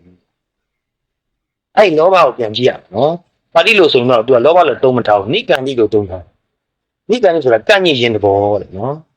တရားပေါ်မှာပဲပြန်ပြီးတော့တွေ့တာတယ်ဆွဲလန်းတယ်ကန့်ညစ်တယ်နောက်တစ်ခါတရားထိုင်ပြီးဆိုရင်မလုပ်နဲ့အရင်တစ်ခါတော့လို့မြန်မြန်ရောက်အောင်ဘယ်လိုလုပ်ရမလဲဆိုပြီးစဉ်းစားတော့နော်အဲ့လိုဆိုရင်မရတော့ဘူးအဲ့လိုဆိုရင်စိတ်ကအခုရှိနေတဲ့ဖတ်ကြမ်းအာယုံပြုဖို့ရဒီလိုလည်းမလို့ဒါကိုမမြန်လုပ်လိုက်တော့ဟိုအဆင့်ကိုဘယ်တော့ရောက်အဲ့လိုဆိုရင်မရတော့တမာတိပြက်အဲ့လိုဖြစ်ရင်ဘာလဲအဲ့ဒီစိတ်ကိုပဲပြန်ကြည့်ရမယ်နော်စိတ်ကအခုတော့တရားထိုင်ပြီဒါပေမဲ့ပေါ်ရင်တနေ့ရလို့တော်တော်ကိုတမာတိတွေကောင်းပြီးတော့တခါကိုငြိမ်နေတာငြိမ်းချမ်းနေတာမျိုးနော်ပီတိတွေပြင်နေတာပတ်သက်ပြီးပြင်တာမျိုးရကျင်လိုက်တာအဲ့ဒီစိတ်ကဖြစ်နေဒီစိတ်ကိုမကြည့်နိုင်လို့ရှိရင်သူကခဏခဏလာပြီးတော့ control လုပ်ချင်နော်ဖြစ်အောင်ဖန်တီးချင်လောဘပါနေတော့ဖြစ်အောင်ဖန်တီးချင်တယ်နော်အဲ့လောဘကိုမမြင်လို့ရှိရင်ဒီဖြစ်အောင်ဖန်တီးနေတယ်တမာတိမရနောက်ဆုံးတမာတိမရလို့မဖြစ်လာတဲ့ခါမှာဒေါမနတပြောင်းဖြစ်နေရတယ်။ဟောဒီနေ့တရားထုတ်ရတာအေးမကျူးပါဘူးအထုတ်လည်းမကောင်းပါဘူး။တော့ဒီနှစ်ခုစလုံးက big balls တွေပဲနော်။ကြောက်ဒီချင်းနေတယ်ဒီထက်မှမကြောက်သတိထားဖို့တယ်။ဟုတ်ကဲ့ဒီလိုဒီတိုင်းစမပါတယ်တော့တန်ကျင်တော့ဆက်တက်တာ။ဒီမှာလာတဲ့ပြည်သူတွေပြောမှာအဲ့ဒီဘောကိုရောက်ရအေးဒီမှာစစ်ကူလိုက်ပြီးတယ်ဒီကခါကူဒီနာလို့အခါဒီခါဒီရဲစားအဲ့ဒါဒီရနော် ဒီရလေးမဖြစ်ဟိုမှတ်တယ်ရောက်ဘယ်ဟာကိုစချီတယ်ပြည့်နေစိတ်ရင်းရမယ်တော့မှပြောကြတယ်ဒီတန်းနဲ့အမိတ်စီရတယ် အခြေခံအနေနဲ့ပထမအစဘယ်လိုအာယုံမျိုးကို တော့နဲ့ရှိတယ်ဒါလည်းကြည့်နေတယ်နဲ့ဒုက္ခဝေဒနာပေါ်တယ်အဲဒီဒုက္ခဝေဒနာကျော်ဖို့อ่ะတော်ရည်ဖြစ် ဟုတ်ပါတယ် အဲဒီဟာပြောတော့နားလည်းမဖြစ်အောင်ဒီရှိရတယ်ပေါ့တော်တော်မကြောက်ဘူးဒါ တော့ဒီဒုက္ခဝေဒနာကိုကြော်ခြင်းရင်လည်းပဲသူ့ကိုမဖြစ်အောင်ဆောင်သွားလို့တော့မရဘူးနော်အဲ့လေးတခုတော့နားလည်မှဖြစ်တယ်အဲ့တော့အင်္ဂလိပ်လိုမှတ်သားခြင်းနဲ့အင်္ဂလိပ်လိုပြောလိုက်အောင် you cannot go around you have to go through နော်ဒါတော့တဘောပတ်ဖို့လေနော်ကောင်းကွင်းပြီးတော့သွားလို့မရဘူးဖတ်သွားရလို့အဲ့တော့ဒီဝေဒနာကိုကြော်ခြင်းနဲ့ဆိုရင်သူ့ကိုအချင်းပို့ပေးပြီးတော့ကြာကြာအထုံးမှာရတချို့တရားထုတ်တဲ့လူတွေပြောကြတာကြားဦးမှာပါနော်ကိုယ်တိုင်လည်းပဲရက်ရှိရှိအားထုတ်လို့ရှိရင်ဒါကိုကိုယ်တိုင်ကြုံမှုမှာပဲနော်တရားထုတ်ကစားမှာတဖြည်းဖြည်းနဲ့ဒီဝေဒနာခံစားရတာပို့ပြီးပြင်းထန်တာပို့ဆိုးလာတယ်နော်တချို့ကြတော့လည်းပဲဝေဒနာမခံအောင်ဆိုတော့ခဏခဏပြုံးတယ်ခဏခဏပြင်းလို့ရင်လည်းလို့တော့နိုင်ဝက်လောက်ကြားတာလို့တော့ဘဝေဒနာခံစားရတာမတက်တာတော့ဘူးဆိုတော့နည်းနည်းလေးပြင်လိုက်တော့တရားကိုဆက်ပြီးအားထုတ်လို့ဆက်ပြီးအားထုတ်လို့အမေရိကန်ပမာရီကောင်းလာတဲ့ခါမှာတော်တော်ပြောလို့ပဲဒီပမာရီရဲ့အရှင်ကြောင့်ဖြစ်ပေါ်နေတဲ့ဝေဒနာကိုဒေါမနတာမဖြစ်တော့အဲ့ဒီအရှင်ကိုရောက်အောင်လို့ကျိုးကိုတေးကားမှရတယ်နော်ဝေဒနာတော့မပြောက်သိဘူးနော်ဒါပေမဲ့ဝေဒနာဖြစ်တာကိုမခံကျင်လိုက်တာဟာဆိုတဲ့စိတ်ကမဖြစ်တော့ပထမအစဉ်အဲ့ဒါကိုလုပ်ရမှာနော်တော့ရုပ်ပိုင်းကိုမကြော်လွှားခင်မှာဘယ်ဟာအရင်ကြော်လွှားရမလဲစိတ်ပိုင်းကိုအရင်ကြော်လွှားရနော်တော့ရုပ်မှာဒုက္ခဝေဒနာဖြစ်နေတော့မှာစိတ်ကခါခလိုက်တာဆိုတဲ့ဒေါမနတဝေဒနာကြီးဖြစ်တယ်ပထမဆုံးအဲ့ဒီဒေါမနတသဘောကိုကြည့်ပြီးတော့ဒီဒေါဘောကိုဒီဒေါမနတကိုပဲကျွင်းကျွင်းနဲ့ဒီငြင်းသွားတဲ့ဒီရင်သွားဒုက္ခဝေဒနာတော့ရှိနေတယ်ဒီအဆင့်ကိုကြော်လို့မရဘူးနော်ဒီဒေါမနတအဆင့်ကိုမကြော်ဘဲနဲ့ဟိုဒုက္ခဝေဒနာအဆင့်ကိုကြော်လို့မလွယ်ပါဘူးအဲဒေါမနတမရှိတဲ့အချိန်မှာဒီဒုက္ခကိုဆက်ပြီးတော့ကျူးနေပြီးလို့ရှိရင်တမာတိအားကောင်းလာတဲ့ခါမှာတခါတည်းမှာဒုက္ခတဖြည်းဖြည်းရောပြီးသွားတတ်တယ်5 ရက်လောက်ဆိုရင်ကျွန်တော်တက်တာပါတယ်ဒါတော့တရားကြံပြီးပေါ့တော်တော်ကိုတမာတိကောင်းလာတဲ့ချိန်ကျရင်တော့ဒါလေးဝေဒနာလုံးလုံးပျောက်သွားတယ်လည်းရှိတယ်အဲ့လိုဝေဒနာပျောက်သွားတဲ့အကြောင်းတွေထဲမှာအကြောင်းအများကြီးဖြစ်နေနော်တတိတမာတိကြောင့်ပဲဝေဒနာပျောက်သွားတယ်လည်းရှိတယ်လို့တတိတမာတိကြောင့်ဒီခန္ဓာကိုယ်မှာ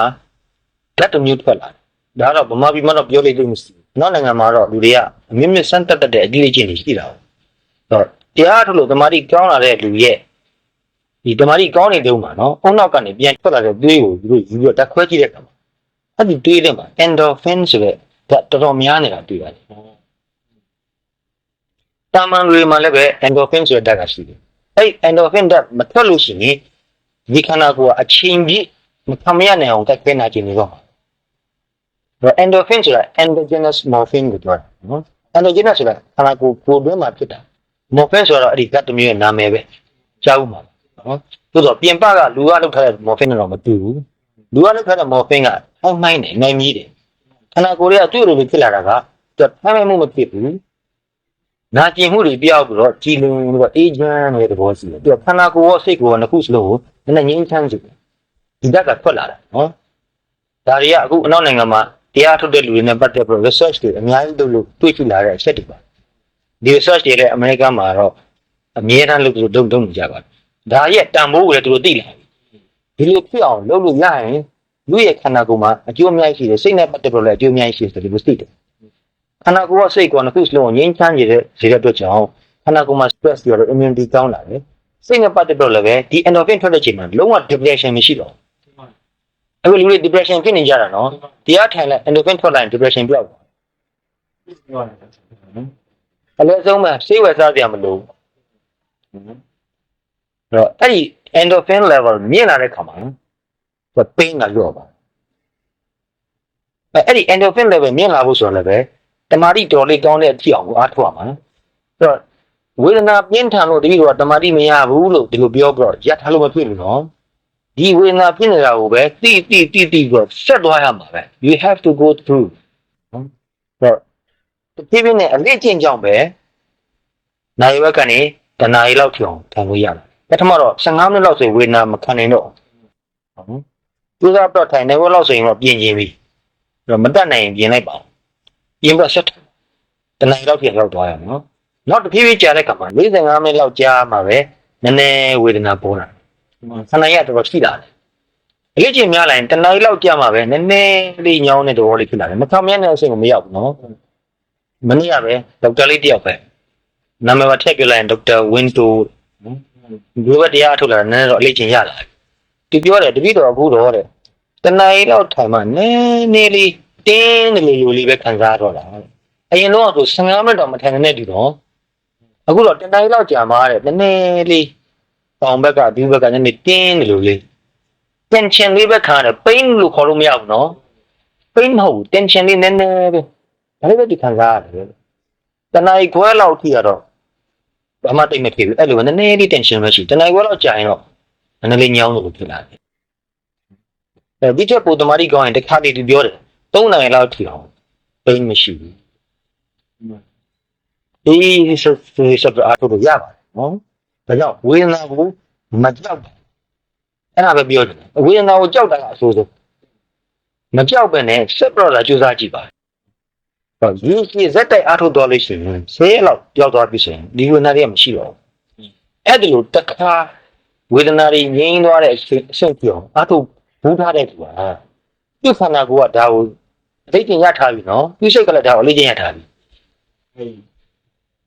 ဘယ်လိုငယ်ကြီးနေကြလဲဒီကပြောပြီးလေပြ ဟုတ် ဆိုတော့ဒီရဟန်းပြုသွားကြတယ်ဆိုတော့လက်ဥဝိတရားဒီပုံဒီမှာဝတ်တယ်လေလုံးဝပဲနဲ့ဇနီးမယားရှိတယ်သာမီးကြတယ်ရှိတယ်တာနောက်ဝိတရားဆိုရင်ဒါကဟုတ်တယ်ဒီအားဖြင့်သူရဟန်းပြုတယ်ဆိုတာကိုယ်တိုင်ကပဲဒါဒီပေါ်မှာကိုယ်ကဘုံကြတယ်ရှိတယ်ဒီဟာကိုလေးရောတဲ့မှာဗျာငါကဟုတ်တယ်ဟုတ်တယ်ဒီနေ့နောက်လည်းဘယ်လိုဒီလူပေါ်မှာနေတယ်ဒီတရားပါဝင်တော့ဘယ်လိုလဲ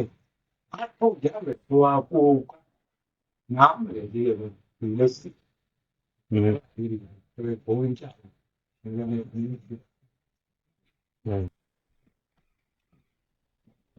မဖြစ်ခါလျောက်နေရာဒီကလျောက်သူယဉ်ကျေးမှုအလျောက်လူအများစုမှာတင့်တော်တယ်မတင့်တော်ဘူးကောင်းတယ်ဆိုးတယ်ဘယ်လိုဖြစ်တင်တယ်ဘယ်လိုမဖြစ်တင်ဘူးဆိုတော့ဒီအမျိုးမျိုးတွေးခေါ်ထားတာရှိသူခေတ်တော်မှအရှိတိုင်းနဲ့အနောက်တိုင်းနဲ့ယူဆတွေးခေါ်ခြင်းမတူဘူးအများကြီးကြွားချတာရှိပါတယ်အဲ့တော့ဒီလိုခေတ်အခါနဲ့နေရာဒီကဟိုမှာအခြေခံပြီးတော့ဖြစ်နေတဲ့ values လောက်ကိုတင်တော့ကြည့်လို့ရှိရင်တော့အဖြစ်ကိစ္စတွေမလုပ်တင်ဘူးမဖြစ်တင်ဘူးတကူကောင်းဆန်တယ်ဘုရားမကြည်ဘူးတတရားပြင်အပြစ်တင်ဝေဖန်စရာတွေဖြစ်ပါတယ်တို့တော့အဲ့လိုမဟုတ်ဘဲနဲ့ခြုံပြီးတော့ကြည့်တဲ့အမြင်လေးရစီတယ်ကိုမိသားစုလောက်တင်မဟုတ်ဘဲနဲ့ကိုခေကိုကာလကိုဒေသလောက်တင်မဟုတ်ကိုယဉ်ကျေးမှုကိုဘာသာတရားလောက်တင်မဟုတ်ဘဲနဲ့လောကကြီးတစ်ခုလုံးခြုံပြီးတော့ကြည့်တဲ့အမြင်မျိုးနည်းနည်းလေးများရမယ်ဆိုရင်အပြေကတော်တော်ရှင်းလာအဲ့တော့ပုဂ္ဂိုလ်ချင်းတူးချင်းတူးချင်းကြည့်မှဆိုရင်အကြိုက်ချင်းတန်ဖိုးထားတာချင်းနည်းနည်းကွာခြားပါတယ်ပြီးတော့လားဒီတူတောင်းတဲ့အချိန်ကာလအတွင်းမှာကြည့်ရင်တော့တချို့ကိစ္စတွေကအပြစ်တင်စရာဝေဖန်စရာလို့ထင်ရတယ်နော်အဲ့ဒီတူတောင်းတဲ့ကာလတင်မဟုတ်ဘဲနဲ့ကာလကိုလည်းပဲတက်လိုက်လောက်ချဲ့ပြီးတော့ကြည့်ရလို့ရှိရင် UC မှာအကျိုးအများကြီးဖြစ်သွားတာလေတွေ့ရလိမ့်နော်ဥပမာအသေးအများမြတ်စွာဘုရားတောင်းထွက်လို့ရှိရင်မနဲ့နဲ့ဘယ်လိုသွားလဲအဲ့ဘုရားမပြည့်လို့ရှိရင်မနဲ့နဲ့ဒီတရားတွေဘယ်တိဘယ်သိနေတော့နော်တခြားမပြောနဲ့နော်ဒီကျောင်းလေးပဲတငယ်ချင်းတွေချို့လည်းရင်းနှီးနေခဲ့တဲ့လူတွေဘုမလို့နည်းနည်းပါးပါတော့သိမှာပါ ဒီဖုန်းကြီးငယ်ငယ်တုန်းကလည်းပဲဟို bias မထားဘဲနဲ့နော်ဘယ်ဘာသာမှဘက်မလိုက်ပဲနဲ့ကိုယ့်အကူညာမီတလောက်နော်ဟိုတော့တော်တော်လေးအသက်ငယ်ပါသေးတယ်သူဟိုအသက်တော်တော်လေးငယ်ငယ်စဉ်ကလေးကဒီလိုကိုစခဲ့တာအတိညာကိုအများကြီးရှာချင်ကောင်းတာကိုလုပ်ချင်တယ်အကျိုးများတာကိုလုပ်ချင်တယ်သိချင်တဲ့စိတ်ကအမှန်အားကြီးတယ်သို့တော့အဲ့တုန်းကဘယ်လောက်သိလဲလို့မေးရင်တော့ဘာမှသိမသိသေးဘူးသိချင်တဲ့စိတ်ကလေးတော့ရှိတယ်သိအောင်အမျိုးမျိုးလိုက်ရှာတယ်လေးလာဒါပေမဲ့လုံနဲ့တော့လည်းလုံကြည့်တယ်တကယ်လုံတတ်လို့လားဆိုတော့မလုံတတ်သေးပါဘူးစမှမစရသေးတယ်အစလေးပဲရှိသေးတာမလုံတတ်သေးအဲ့ဒါလို့ကိုနားနဲ့နိုင်တော့လေးလာရင်နဲ့တဖြည်းဖြည်းတရားကိုပိုးတော့သိလာနော်ကောင်းတာကိုလုပ်မယ်ဆိုတော့ရှာတာနော်စိတ်ချတာကိုလုပ်ချင်တာနော်တကယ်သေးကြတာကိုလုပ်ချင်တယ်တကယ်စိတ်ချတာကိုလုပ်ချင်တယ်အကယ်၍အလုပ်တစ်ခုကိုလုပ်ပြီးတော့မသေးကြတာကြီးလုပ်ပြီးမှနှစ်တည်းအများကြီးကြာတဲ့ခါမှာဘာမှမထူးဘူးဆိုရင်နှမျောစရာအကောင်းတယ်နော်ဒီဘဝကိုနောက်တစ်ခါပြန်နေလို့မရဘူးကုန်သွားတဲ့အချိန်ပြန်မရတော့အဲ့တော့ကလေးညာလေးနဲ့ပဲဆိုပါတော့နော်စိတ်ထဲကနည်းနည်းတေးကြတာလေးကိုရှားနေတာဟိုကနည်းနည်းလှုပ်ကြည့်ဒီဟာနည်းနည်းလှုပ်ကြည့်မရက်တရက်လေးလှုပ်နေတာနော်စမ်းနေတာဒီလိုစမ်းနေရင်ကနေမှတဖြည်းဖြည်းနဲ့တတိမဲ့နေတယ်ဆိုတော့အလေးချင်းလေးကိုတစုံတစကြားတာတတိပဋ္ဌာန်ဆိုတာလေးကိုတစုံတစကြားတာနော်ဒီတော့နေရတာကောင်းတယ်ဆိုတာလေးကြားတာဒါလည်းပဲဒီဗုဒ္ဓဘာသာအတန်ဝိုင်းထဲမှာတော့ကြားရဖို့ရတိတ်မခဲရင်းပါဘူးဒါပေမဲ့ဒီဘုန်းကြီးနေကြတဲ့အတန်ဝိုင်းဗုဒ္ဓဘာသာအတန်ဝိုင်းမဟုတ်တော့တော်တော်ကိုကြားရဖို့ရမလွယ်ဘူးစောင်းပါးတွေမဂ္ဂဇင်းတွေဖတ်မိတဲ့အခါမှာတော့နည်းနည်းပါးတွေ့ရတယ်တွေ့ရတော့တရားထုတ်ဖို့တတိယနေဖို့ဓမ္မတိပြတော်ဖို့ဆိုတာလေးတွေကြားရတယ်နော်ဒီမှာအပမဒေနတမ္မာဒေထာဆိုတဲ့ဒီဘုရားရဲ့အဆုံးအမကိုလည်းပဲစောင်းပါးလေးတွေမှာနည်းနည်းဖတ်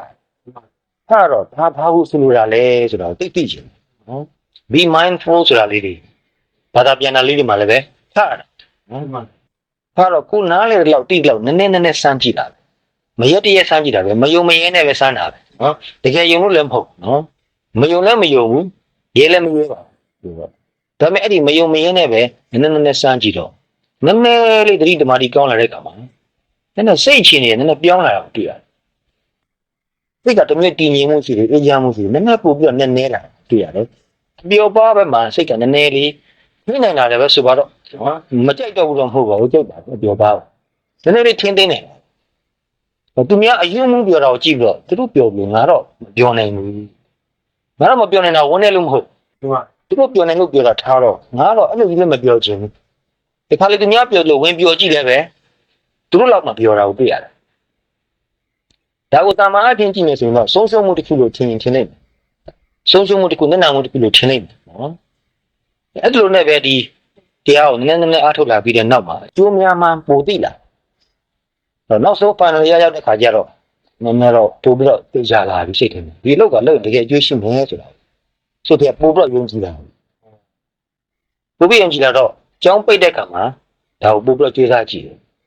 ကြိုးစားကြည့်တော့ပို့လို့တဲ့ခါမှာပို့ပြီးတော့အကျိုးများမှသိလာတော့ကိုပြန်မေးကြည့်တာငါလိုချင်တာပါရိုးလေးပြန်ပြရမယ်ဆိုရင်တော့လူတွေကစိတ်ချမ်းသာတာကိုချမ်းသာတာလို့ကျင်ဘယ်သူမှစိတ်ဆင်းရဲတာကိုဆင်းရဲတာမလို့ကျင်တော့တကယ်သာစိတ်ချမ်းသာကိုချမ်းသာတာလိုချင်ရုံမှန်ရင်အဖြစ်ဖြင့်စိတ်ချမ်းသာတာလိုချင်ရုံမှန်ဘယ်လိုနေစိတ်ချမ်းသာစိတ်ကဘာကြောင့်ဆင်းရဲတယ်အဲ့ဒါကိုလည်းပဲဒီခါလေးလဲတရားထိုင်ရင်ပြန်ကြည့်ပြတဲ့ခါမျိုးရှိတယ်ဒီခါရင်လဲထိုင်ပြီးတော့တွေးနေတာအဲ့တော့စဉ်းစားကြည့်နေတယ်စိတ်ကဘာလို့ချမ်းသာဘာဖြစ်လို့ဆင်းရဲတာတမန်အဖြစ်တော့လိုချင်တာရရင်ချမ်းသာမယ်လို့ဒီလိုယူဆထားတာတကယ်တော့လိုချင်တာရတဲ့ခါမှာလည်းပဲမချမ်းသာသေးဘူးဆိုတော့တွေ့ရတယ်ဒါကိုယ့်အကိုပြန်ကြည့်ရင်ဒီတိုင်းတည်းလောက်ဒီမခက်ပါဒီမှာအခုလိုချင်လို့လုပ်နေကြတာနော်ပြင်းသွားပြီလားဒီမှာလုံးဝမတင်နိုင်ဘူးနောက်ထပ်လိုချင်သေးတယ်နော်နောက်ထပ်ဘယ်သူတွေလောက်လိုချင်တယ်သူဗမာပြည်မှာတချို့တော်တော်ချမ်းသာတဲ့လူတွေရှိနေတယ်တော်တော်ပြည့်စုံလူရှိတယ်သူတို့လောက်ပြည့်စုံသွားရင်ချမ်းသာမယ်လို့ထင်တယ်သူတို့ဘဝတွေဝင်ကြည့်တာတွေ့လိမ့်မယ်နော်တော့ဒီ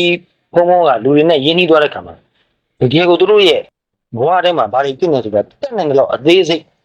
်ဒီမှာပြည့်အောင်ကြိုးစားတယ်နော်သူတို့ကလည်းကိုယ့်ကိုယုံကြည်လာအောင်ရိုးသားသားပုံမှန်လေးသူတို့နဲ့ဆက်ဆံတယ်သူတို့လည်းပြောပါတယ်ပြောလာတဲ့ခါမှာသူတို့ဘဝထဲမှာဖြစ်နေပုံအသေးစိတ်သိရတယ်နော်အခုဒီရန်ကုန်မှာပဲအင်မတန်ချမ်းသာပြီးအင်မတန်ပြည့်စုံတဲ့လူတွေသိတဲ့တရားတော်တွေထဲမှာရှိတယ်သူတို့စိတ်ချမ်းသာပြီလားဆိုတော့ချမ်းသာပြီ တချို့ဆိုရင်တော့ border line ပေါ်မှာသွားနေ sanity နဲ့ insanity ညာ border line ပေါ်မှာသွားနေပစ္စည်းတွေအများကြီးပြည့်စုံပြီးသူတို့မချမ်းသာဘူးတပြောပါသူတို့လိုချင်တော့ရတယ်ချမ်းသာတချို့တော့ပြောလာတယ်မလိုချင်တော့ဘူးဒုက္ခများလာပြီတို့ရဲ့တယောက်ဆိုပတ်စံရှာတယ်တော်လိုက်ရတယ်ဒီမှာပြောလို့ဆိုတော့ဒီလိုတော့ပတ်စံမုံပြီးသွားပြီဒီလိုပတ်စံမုံတယ်မုံမိမဲ့တပြီးတော့ရှာရအောင်မယ်ဘာလို့လဲဆိုတော့သူကအမေဖေကိုထောက်ပံ့နေရပြီသူ့အမေဖေကအရင်တော့ပြည့်စုံနေချမ်းသာတယ်နောက်ပိုင်းမှာစီးပွားဥစ္စာတွေသူကပြတ်သွားတယ်အခုတော့သူကရှာဖွေထောက်ပံ့နေတာအရင်တော့ကသူပစ္စည်းတွေအများကြီးလိုချင်တယ်လေပစ္စည်းအထူးစားတွေအများကြီးသုံးချင်တယ်အခုတော့တပြီးတော့ဘာမှမလိုချင်မသုံးချင်ပါဘူးတကယ်လည်းမသုံးတော့ကြားလို့ရသမျှမိဘကိုပေးလိုက်တာအိမ်တော်လည်းမပြည့်သေးဘူးခုချိန်ထိအဲ့လိုပဲနော်ကိုယ့်ဘဝကိုပြန်ကြည့်ရင်တွေ့လို့ပဲလိုရာရတိုင်းချမ်းသာတာမချမ်းသာဘူးဒါကြောင့်ဒီဘုန်းကြီးရဲ့ဥပဒေဆရာတော်ကဆုံးမခဲ့တာဒီခုရှိတယ်ဘာရီလိုချင်တယ်လဲဆိုတာခုစိတ်ထဲမှာကိုယ်ကကြည့်ပြီးတော့သတိထားပါတဲ့တော့ကြတော့လိုရာရမှဒုက္ခတွေရောက်တယ်လိုရာရမှဒုက္ခရောက်တယ်အဲ့တော့ကိုယ့်အကိုအမိမိလောက်ခဲ့ကြိုးစားခဲ့တယ်လူချင်းတို့ကြိုးစားတယ်ရတယ်ရတဲ့ကမှပြန်ကြည့်တော့မှငါလူချင်းနာရကမှငါဒုက္ခရောက်နေလူချင်းနာရကမှမလွတ်လပ်တော့ဘူးကိုရတဲ့အရာကြီးကကိုယ့်ဘဝကိုပြန်ပြီးတော့ချုပ်ချယ်နေတယ်တတိထားကြီးအဲ့ဒါဟုတ်တလားမဟုတ်ဘူးလားဆိုလူချင်းနာရလာကမှအဲ့ဒီရလာတဲ့အရာပစ္စည်းဖြစ်ခြင်းဖြစ်မယ်လူဖြစ်ခြင်းလည်းဖြစ်မယ်နော်အဲ့ဒီအရာကိုယ့်ဘဝကိုမလွတ်လပ်အောင်လုပ်လိုက်ပြီအနှောင့်ခွက်ရောက်သွားတယ်ဒီဆန်းတာပဲတော့လူမျိုးရှိပါတယ်ဒီလိုလူတွေကအဲ့ဒီအတိုင်းပဲဆက်ပေါ်နေသွားမှာပါနေကြပါဘာမှမပြောလို့ပါဘူးနော်တချို့လူတွေကအဲ့ဒီအဆင့်ရောက်လာတဲ့ခါမှာနေလို့မရတော့သူမလို့ချင်တော့သူမလုပ်ချင်တော့သူဘယ်လိုလုပ်တားမလဲတားလို့မရတော့နော်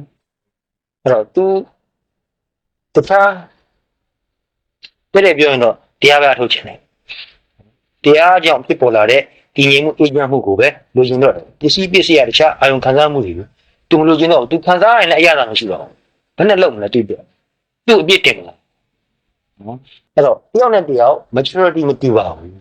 စိတ်တဲ့နဲ့အသိဉာဏ်ရင်းကျက်မှုမတူဘူးတနည်းအားဖြင့်ပြောမယ်ဆိုရင်တော့စကားလုံးကြီးတုံးမယ်ဆိုရင်တော့ပါရမီတက်ခံလည်းမတူပါဘူးဟောဒါတွေကိုအထက်လျောက်ခံစားလာခဲ့ပြီးမှနောက်ထပ်မခံစားကျင်တော့ဘူးဘာမှမတူဘူးလို့ပဲမြင်နေတဲ့ချိန်မှာဆက်ပြီးတော့နေရင်ကိုဘာလို့အကျိုးရှိမလဲသူလည်းဆင်းရဲမယ်သူပေါင်းချင်မှနေရပြောလည်းပဲသူမပြောင်းမချင်ကြီးနေရတာကိုမြင်ပြီးတော့သိချမ်းသာနိုင်ပါမလားမချမ်းသာနိုင်တော့ဒီတော့မှအကျိုးမရှိတော့အဲ့ဒီအချိန်မှာအားလုံးအတွက်အကျိုးရှိအောင်ဘာလုပ်ရင်ကောင်းပုဂ္ဂိုလ်ကြီးမစင်စားဘူးနော်လောကကိုခြုံပြီးကြည့်လိုက်ပါအဲ့ဒီအချိန်မှာအဲ့ဒီလူမျိုးအတွက်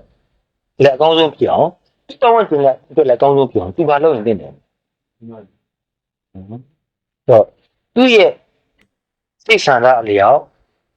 အသိဉာဏ်နဲ့စိတ်တည်ရင်းကျက်မှုပဲကိုပဲသူသွားတာအကောင်းဆုံးပဲအဲ့လိုအသိဉာဏ်နဲ့စိတ်တည်ရင်းကျက်မှုပဲကိုသူကျင့်ကြံအားထုတ်လို့အထက်လျောက်နော်လမ်းဆုံးတယ်လို့တော့မပြောနိုင်သေးပါဘူးနော်အထက်လျောက်စိတ်တည်နဲ့အသိဉာဏ်ရင်းကျက်လာတဲ့အခါမှာသူ့ကိုပဲအကြောင်းပြုပြီးတော့လူများစွာစိတ်ချမ်းသာကိုယ်ချမ်းသာဖြစ်လာတာတွေ့ရတယ်အဲ့ဒီအချိန်ထိအောင်စောင့်ကြည့်လို့ရှိရင်တော့သူအဲ့ဒါလို့နော်အိမ်တော်တာဝန်သားသမီးတာဝန်တွေကိုမယူတော့ဘဲနဲ့လုံကြည့်သူ့ဟာသူအသိဉာဏ်နဲ့စိတ်ဓာတ်ရင်းကျက်ရေးဘက်ကိုပဲလှုပ်သွားတဲ့အတွက်ကြောင့်နောက်ဆုံးမှာတော့အားလုံးအတွက်အကျိုးပြန်ရှိပါအဲ့တော့ story မဆုံးသေးခင်မှာဝေဖန်လို့ရှိရင်ကြွက်ပြဝေဖန်လို့ရှိရင်တော့အပြစ်တင်စရာဖြစ်ပါတယ်ဒါလားဆုံးတဲ့ထိအောင်စောင့်ကြည့်ပါဦးပြောချင်တာ ဒီမှာနားပါတရားကုံတော်ကိုပွားတဲ့ခါမှာအပြစ်တွေကနည်းနည်းအာရုံပြုမှကောင်းတယ်အဲ့ဒါဆိုတာပါလို့အဲ့ဆိုတာအယူဆုံးပြောရမယ်ဆိုရင်တော့ကိလေသာကျင်းတယ်လို့ဆိုတယ်ကိလေသာကျင်းလို့လည်းပဲသူပူတော်သူ့ကိုခံတော်မူထိုက်တယ်လို့ဒီလိုဆိုတာကျန်တဲ့အဓိပ္ပာယ်တွေကတော့အစွန့်ပွားအဓိပ္ပာယ်တွေအဓိပ္ပာယ်ကတော့လောဘဒေါသမောဟအစရှိတဲ့ပူလောင်တဲ့ကိလေသာတွေမရှိဘူးကျင်းတယ်ဆိုတော့ဒီအရေးတက်ကိုအဓိကထားပဲနဲ့အရေးတက်ကတော့ပြီးကျင်လောက်ပြီးဆိုတဲ့သဘောမျိုးပဲထားလိုက်ပါနော်ထားပြီးတော့ဘုရားရဲ့စိတ်ထဲမှာလောဘလည်းကျင်းနေတယ်ဒေါသလည်းကျင်းနေတယ်ဒါတော့ပြီးဖို့လွယ်တယ်နော်မောဟကျင်းနေတယ်ဆိုတော့စိတ်ကတူးမနေဘူးဖမ်းမဲမနေဘူးတန်တရားတွေများမနေဘူးအိတ်ချင်တာတော့ငါမိတာတော့ဘာလို့မဖြစ်အဲ့လို လောဘလည်းမရှိဒေါသလည်းမရှိမောဟလည်းမရှိပဲနဲ့အမှန်တန်ကြည်လင်အေးချမ်းတော့တန့်ရှင်းနေတဲ့ဘုရားရဲ့စိတ်မှန်းကြည့်နေဘာလို့တော့မသိနိုင်ဘူးနော်ဘုရားစိတ်ကိုဘယ်သူမှတည်းရဲ့မသိနိုင်ဘူးဘုရားစိတ်မပြောနဲ့တခြားသူတယောက်ရဲ့စိတ်ကိုတော့မှနောက်တစ်ယောက်ကတည်းရဲ့မသိနိုင်ဟိုအဘိညာဉ်နဲ့ဗရိယထားရင်တော့သိနိုင်တာပေါ့နော်တာမန်အနေနဲ့ဆိုမသိနိုင်ဘူးမှန်းကြည့်ရတော့ကိုသားသမီးတွေသူတို့စိတ်ထမှဘယ်လိုနေလဲတခါလေးမှန်းကြည့်လို့ရတယ်ကိုခဏမှဒီလိုနေတဲ့လူဆိုတော့ကြာရင်လည်းမှန်းလို့ရတယ်ဒီအမူအရာလေးတစ်ခုမြင်တယ်သူစိတ်တော့ဘယ်လိုနေမှာပဲဘုရားရဲ့စိတ်ကိုကြတော့ဘယ်တော့လည်းမရင်းမိပဲနော်အဲ့တော့ဘုရားရဲ့စိတ်ထဲမှာလောဘဒေါသမောဟမာမနာဣတ္တမေစရိယဆိုတဲ့ကိလေသာအပူတွေအရှုပ်တွေငြိမ်းနေတယ်ဆိုတာကိုဘယ်လိုလုပ်မှန်းကြည့်လဲအပြည့်နဲ့ပဲမှန်းကြည့်ဖို့ဆိုပါတော့မယ်နော်လောဘဒေါသမောဟအစရှိတဲ့အပူတွေအရှုပ်တွေကျင်းနေတဲ့စိတ်ကဘယ်လိုနေလဲ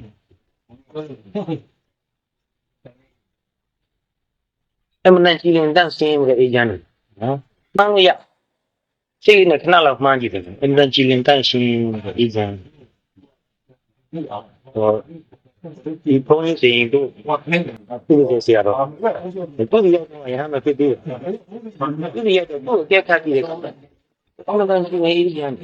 ကနူးညံ့ဒီကကတော့နားမတန်ကြည့်တယ်ကျန်းတဲ့အမှုရာကိုပြောနေကျန်းတဲ့အတန်တော့မကျန်းဘူးအတန်တုံးတော့နူးညံ့လို့ဆိုတဲ့တုံးနေဖြစ်တာတော့သူ့ကြည့်ရတဲ့ကိုပဲစိတ်ထဲမှာအမတန်အေးချမ်းတခါဘာမှပြောစရာလည်းအကြောင်းမရှိပါဘူးရှင်တိုင်ညနေပဲကြာရင်နေရာထိုင်ရင်းလေးခင်းထားပြီးတော့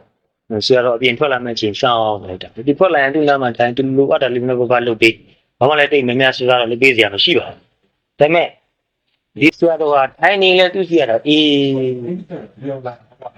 ဘာမှအကြောင်းကြောင့်မရှိတဲ့မညာမတွေ့ရဘာမှမကျင်းတတ်တယ်လည်းမရှိဘာမှလိုချင်တဲ့ဆိုလည်းမတွေ့ရသူ့ကိုကြည့်နေကိုပဲကြည်ညိုတယ်အကျက်သူ့ကိုကြည့်ရတာကိုပဲစိတ်ထဲမှာတမျိုးငြိမ်းချမ်းအေးတက်ကဥစ္စာတာတူပဲတခြားပုဂ္ဂိုလ်များကိုလည်းမေးကြည့်တယ်နိုင်ငံသားတွေတော်တော်များများလည်းပဲဆရာတော်ကြီးနားကိုရောက်ကြတယ်မေးကြည့်တယ်ဆရာတော်ကြီးကိုဘာလို့ကြည့်လဲသူတို့မြင်ဘူးတဲ့များဒီထဲမှာတဲ့ဒီဆရာတော်ကအနုညံ့ဆုံးကြီးဒီလိုတိလို့ရေးရေးလေးပြလိုက်တာနော်ဒီဆရာတော်ရဲ့ဟိုသီလဂုဏ်သမာဓိဂုဏ်တွေပရိယတ္တိစာပေဂုဏ်တွေဝိပဿနာဉာဏ်တွေပဲသူတို့ဒါတွေကိုသိကုန်မသိဒါပေမဲ့သူတို့မျက်စိနဲ့မြင်ရတာမဟုတ်ဆရာတော်ကအမှန်တန်နုညံ့တယ်အေးရတယ်ဟောပစုနေဆိုရင်ဆရာတော်ကလာထိုင်လိုက်တယ်လည်းပဲစိတ်ထဲမှာတမျိုးငြင်းချမ်းတယ်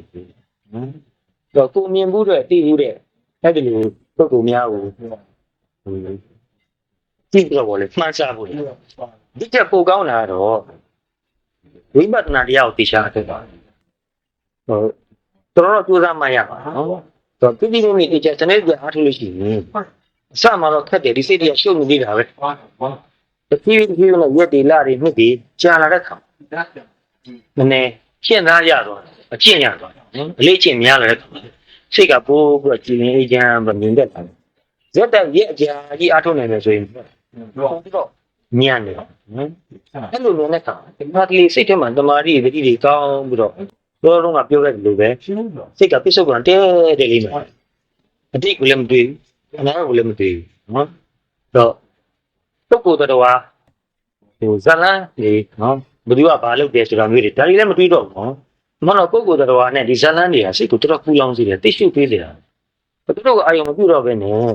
ရိုးရိုးလေးကိုခန္ဓာမှာဖြစ်နေတဲ့ရုပ်သဘောနာသဘောလေးတွေကိုတီးတွနေတယ်တခါတလေစိတ်ကိုပြန်ကြည့်တဲ့အခါစိတ်ထဲမှာဘာအာယုံမှမရှိဘူးနဲ့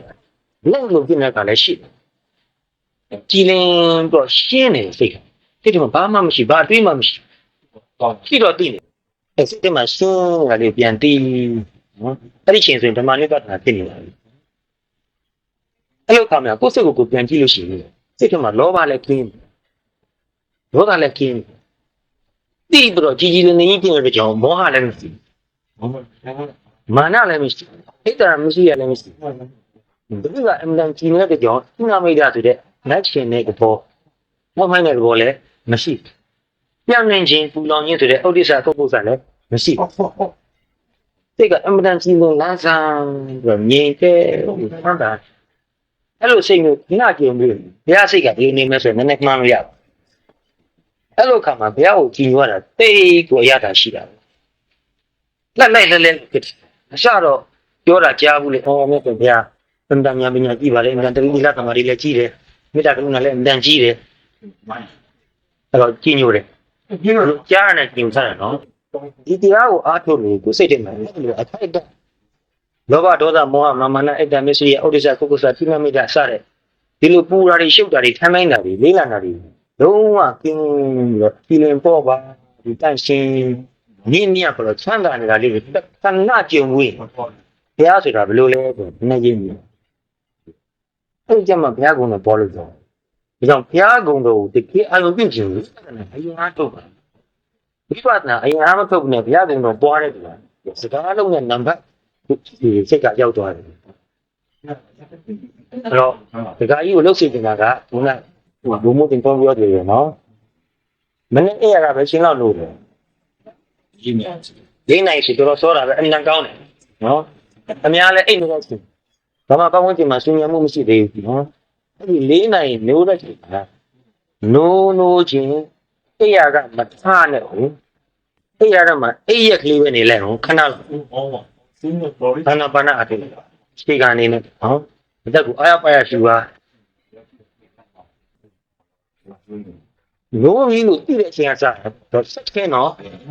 လုံးဝအဲ့ရမထားနဲ့ဒါကိုဘာလို့ပြောရလဲဆိုတော့နောက်မှဆိုရင်ဒီကြားထဲမှာအရှင်တွေအများကြီးတူတယ်ဒီမှာလည်းပေါ့တူတယ်တရားဟောပါဠိတွေအဆုံးအမတွေမှာပါတယ်နော်ဇာတိတွေတိုင်ဇာနာကာတွေဟောဒီနိုးချင်းတတိလေးနဲ့နေလိုက်ပါနော်နိုးချင်းတတိလေးနဲ့ညာရင်းနဲ့ရှင်ပြီးတော့သိနေလိုက်ကျန်တာနောက်မှလောက်ပါတော့တချို့ကတော့ပြောမှာပေါ့တရားကနိုးပဲအချိန်မှာမျက်နှာလည်းမသိရသေးဘူးတွားလည်းမတက်ရသေးဘူးနော်အဲ့ရကြီးတရားအဲ့လိုကောင်းပါဒီလိုမျိုးစဉ်းစားမှုတွေးကြတော့ဖြစ်တယ်နော်ဒီကျဆိုရင်အဲ့လိုတော့မလုပ်ချင်ဘူးအဲ့ရထပြီးမှညီမတွေပဲတည်ရည်လေးပဲလေးချိုးပြီးမှဘုရားကံကိုတွားပြီးမှဘုရားရှိခိုးပြီးမှတိလာယူပြီးမှနောက်မှပဲတရားထုတ်တယ်ဒါပေမဲ့ဘုရားလိုတော့တဲ့ကိုကြည့်လို့ရှိရင်လုံးလုံးစင်တရားထုတ်ပါဟောဘယ်အကျိတ်လုံးလုံးတရားထုတ်မှာနော်တော့နောက်တစ်ဖက်ကနေစဉ်းစားကြည့်နော်နိုးတယ်ဆိုတဲ့အချိန်ကနေချက်ချင်းစက္ကမချနော်အလေးချင်းလို့ရတယ်ပထမတော့နိုးပြီးလို့ဟိုခွာတရားဟိုတွေးပြီးမှပဲဟောငါနိုးချင်းသတိထားမယ်သတိနဲ့နေရမယ်ငါအနာပါနလုပ်ရမယ်လို့တော့မှသတိဝင်တတ်နော်အလေးချင်းများသွားရင်တော့နိုးတာနဲ့ပကင်းနဲ့တရားထုတ်နော်ဒီကကြရင်မလက်ပြောင်းဖြစ်လာနေဆိုတော့နိုးတဲ့စိတ်နဲ့တရားထုတ်တဲ့စိတ်နဲ့တူပြိုင်နေပဲပြောရင်မယုံနိုင်ဘူးလေတရားထုတ်လိုက်ရင်မယုံနိုင်တဲ့အများကြီးဖြစ်တတ်တယ်ဒီကြောင့်ထက်ကပြောခြင်းပါတယ်ဒါသဘောပေါက်စေခြင်းလို့ပါနိုးချင်းပထမဦးဆုံးပြလိုက်ရတဲ့စိတ်ကတရားထုတ်တဲ့စိတ်အဲ့ဒါသိကောင်းတယ်တမိတာကိုဒါအကောင်းဆုံးနည်းနဲ့စလိုက်တာငိုးတာနဲ့တရားထုတ်တယ်ပြီးနေတယ်တက်ရှိနေတယ်ဟိုနဲ့တဲ့အရှင်းနဲ့ဝိပဿနာညာနောက်မှရောက်အမှအခြေခံတွေကစတယ်နော်နိုးတာနဲ့အဲ့ရမှာအဲ့ရက်ပဲဆောင်းရက်ကလေးနိုးရင်ဆောင်းရက်ကလေးပဲတရားထုတ်တယ်ပက်လက်အိမ်တို့နိုးလိုက်အဲ့ပက်လက်အိမ်ရက်နဲ့ပဲတရားထုတ်ပါ5မိနစ်ကြာချင်းကြာပါသေးနော်အချိန်ရတဲ့လောက်10မိနစ်ကြာချင်းကြာမယ်မပြောနိုင်ဘူးနော်ပြီးမှခိုင်းထားတော့မယ်ဒီထားတော့မယ်ဆိုတဲ့စိတ်ကလေးကတိပြီးတော့ထားတဲ့အခါမှာခန္ဓာကိုယ်အနေထားတွေပြောင်းသွားတာနော်ခန္ဓာကိုယ်ကြီးကုန်းပြီးတော့ယုံပြီးတော့ဖတ်ထိုင်လိုက်တာအဲ့ဒါကတိပြီးမှကျွန်တော်တို့အိယာတို့ဖောက်တာသိနေတာဒါလေးကိုလည်းပဲတက်နဲ့လောက်တိဖို့ပေါ့နော်အသေးစိတ်ပြောရင်အမှန်ရှည်သွားလိမ့်မယ်ဒီစိတ်တစ်ခုယူတာဖောက်တာသူ့တခြားနေရာရွှေ့တာကိုယ့်ရဲ့လက်တွေလှုပ်ရှားသွားတာခြေထောက်တွေလှုပ်ရှားသွားတာတခုခုနဲ့ထိသွားတာပထမတော့ရုပ်ပိုင်းကိုအရင်ပြရတာနော်ရုပ်ကအရင်ပြလို့နည်းနည်းလွယ်တာဟုတ်အဲ့ဒီရုပ်ပိုင်းလှုပ်ရှားမှုတွေအားလုံးသိမှုတွေအားလုံးအဲ့ဒါကိုတိပဲသွားဖို့ပဲသိမှုအားလုံးကိုသိနေဖို့လှုပ်ရှားမှုအားလုံးကိုသိနေဖို့နော်အရှင်းဆုံးပြီးပြောရင်ဒီလောက်ပါပဲပြီးပြီဆိုမှမျက်နှာတက်တော့မယ်နော်မျက်နှာတက်မဲ့နေရာသူမျက်နှာတက်ခွက်ရှိတဲ့နေရာကိုသွားပြီဒီဘုတ်တန်ယူမယ်ရေစွတ်မယ်သွားတဲ့စီးလေးထည့်မယ်ဖက်ပြီးတော့သွားတိုက်ပြီနော်အဲ့ဒီသွားတိုက်တော့မှလည်းဒီဘုတ်တန်ယူတာကောသွားတဲ့စီးထည့်တာကောသွားတိုက်တာကိုပြီးပြီးတော့လုပ်တယ်နော်အလုပ်ကတော့မပြတ်ဘူးနော်တိတဲ့စိတ်ကလေးရဲ့ဒါကိုလိုက်ပြီးတယ်တိပြီးတော့သွားတိုက်တယ်သွားတဲ့ကိစ္စအစအဆုံးအသေးစိတ်ကိုရတန်တလောက်ရတွေ့တာပါ မျက်နှာပြစ်လိုက်မယ်ဆက်ပြယူမယ်အဲ့မှာမျက်နှာကိုပုတ်မယ်ပြီးမှတခါရေနဲ့တန့်ရှင်းအောင်ပြန်လုပ်ဒါတွေအားလုံးကိုသတိနဲ့လုပ်သွားဖို့ဒါပြီးရင်မလုပ်ဘူးလေနော်ဘုရားရှိခိုးရင်လည်းအဲ့ဒီကြမှာဘုရားရှိခိုးကနေဘုရားကနေသွားမယ်တော့ပြီးတော့အဲ့ဒီဘုရားကနေကိုသွားတဲ့ခြေလမ်းနဲ့ပြီးပြီးတော့သွားမယ်နော်ဟောဒစ္ဆန်တော်ဝါဒစ္ဆာမိတိပဇာနာတိလို့ဘုရားဟောတာရှိတယ်တွားနေစဉ်မှာတွားနေတာကိုဒီတွားနေတဲ့မှာတွားနေတာကိုပြီးတယ်တော့လှုပ်ရှားသွားတာခြေထောက်နဲ့ကြိုက်မြင်နဲ့ကြည့်သွားတာအချင်းချင်းကိုဒီလောက်ပဲနော်လှုပ်ရှားမှုနဲ့ပြုတ်အစီကဒီနှစ်ခုပဲလုပ်ပါလှုပ်ရှားမှုနဲ့ပြုတ်ရိုးလိုက်မှရိုးပါတယ်အဲ့ဒါလှုပ်ရှားတိုင်းသိတယ်ထိတိုင်းသိတယ်သွားရောနော်ဘုရားကနေရောက်သွားတယ်ပိုင်ချလိုက်တယ်ဘုရားတေးရစိတ်ကအာယုံပြုတော့မောကင်းနေမြတ်ရှောက်တယ်အင်တာစိတ်ကြည်နေအေးချမ်းမှုရှိတယ်အဲ့ဒါအာယုံပြုပြီးမှကြီးလေးဘုရားကိုတည်တယ်အဲ့ချစ်ခိုးတဲ့အမူအရာတွေအားလုံးကိုဒီလေးနဲ့တီးပဲလို့စိတ်ကဒီမှာမရှိမလေးမဲ့ဘူးနော်ခန္ဓာကိုယ်ရုပ်ပြီးတော့ဒီအမူအရာကြီးလုပ်ပြီးမှစိတ်ကခြားကိစ္စတွေးနေလို့ရှိရင်ဒီအလုပ်ကမလေးနဲ့တော့အဲ့တော့ဘုရားရှိခိုးတဲ့အလုပ်ကိုတကယ်လေးနဲ့ဆဆလုပ်ချင်တယ်ဆိုဒီအမူအရာကိုတီးပြီးတော့ဘုရားဒီလိုလုပ်ရင်လည်းသတိလည်းကောင်းလာမယ်သမာဓိလည်းကောင်းလာပါအဲ့တော့ဘုရားရှိခိုးစာတွေရွတ်မယ်ပြေးတူဘာလို့မေတ္တာတုတ်တူဘာလို့ရွတ်မယ်အဲ့ဒီခါမှလည်းပဲသတိလေးနဲ့တရားတီးပြီးတော့ဗဇတ်လုပ်သွားတာအတန်ထွက်တာရိုးလေးပထမတော့ဒီလောက်နော်ဒီထက်ပိုတက်နိုင်တော့စိတ်ကိုပါကြည့်လို့ရတယ်အဲ့ဒါကိုတီးတော့ဘုရားရှိခိုးသွားတယ်ဒီရလောက်စမ်းကြည့်စမ်းဒီကတမျိုးကြည်လင်အေးချမ်းဒီလိုလေးနမှုရှိတာပြီးရင်အလုပ်သွားတော့မယ်အလုပ်မှလည်းပဲရနိုင်တော့တတိနဲ့လုပ်ပါအသေးစိတ်တတ်နိုင်တယ်ကားနဲ့သွားမယ်ဆိုရင်အဲ့ဟန်နေထွက်တယ်ညမိသားစုပြောဆိုတယ်နှုတ်ဆက်တယ်အင်အားတက်တော့ကားပေါ်တက်သွားတယ်အဲ့ဒီကားပေါ်ရောက်တာကိုလည်းပဲလှမ်းနေတက်သွားတာကိုသိတယ်လုပ်ကြည့်ပါအစမှာတော့ခဏမေ့ကိစ္စမရှိဘူးဒီလိုပဲကြောက်နောက်ရက်တွေလတွေကြာလာတဲ့ခါကျတော့တတိပိုတက်လာတာကိုသိလိမ့်မယ်ညချင်းကြီးတော့မတုတ်တက်နိုင်ဘူးနော်အဲ့တော့ကြွေတင်ပြီးတိထားမှဖြစ်တယ်တဖြည်းဖြည်းကြိုးစားပြီးလုပ်တော့လို့ရှိရင်တတိကတိပြီးတော့လုပ်တာများလာတယ်တော့ကောက်မှထိုင်ပြီးတော့ကိုယ်တိုင်မောင်းနေဆိုလို့ပဲမောင်းနေပဲတီးပြီးတော့တယ်ဘာတွေတူနေမလဲကျွန်တော်မျက်စိကလမ်းကိုကြည့်နေမယ်နားကိုလည်းတတိနဲ့ဆွတ်တာပဲလက်ကလှုပ်တာခြေထောက်ကလှုပ်တာတိဒီလောက်အဲ့ဒီချိန်မှာတခြားကိုတော့မလုပ်ဘူးဘာလို့ဆိုတော့အမှားရင်းတွေဖြစ်သွားနိုင်တယ်နော်မျက်စိကလမ်းကိုတိကျကြည့်သွားနေတယ်အရှိမကားတွေသွားနေတယ်ဒါကိုသိနားလည်းဆွတ်တာတော့လက်ကလှုပ်ရတဲ့ခါမှာလှုပ်တယ်ခြေထောက်ကလှုပ်ရတဲ့ခါမှာလှုပ်တယ်ဒါကိုလည်းသိတယ်တော့သိတယ်နည်းနည်းလေးဖြစ်သိနေတော့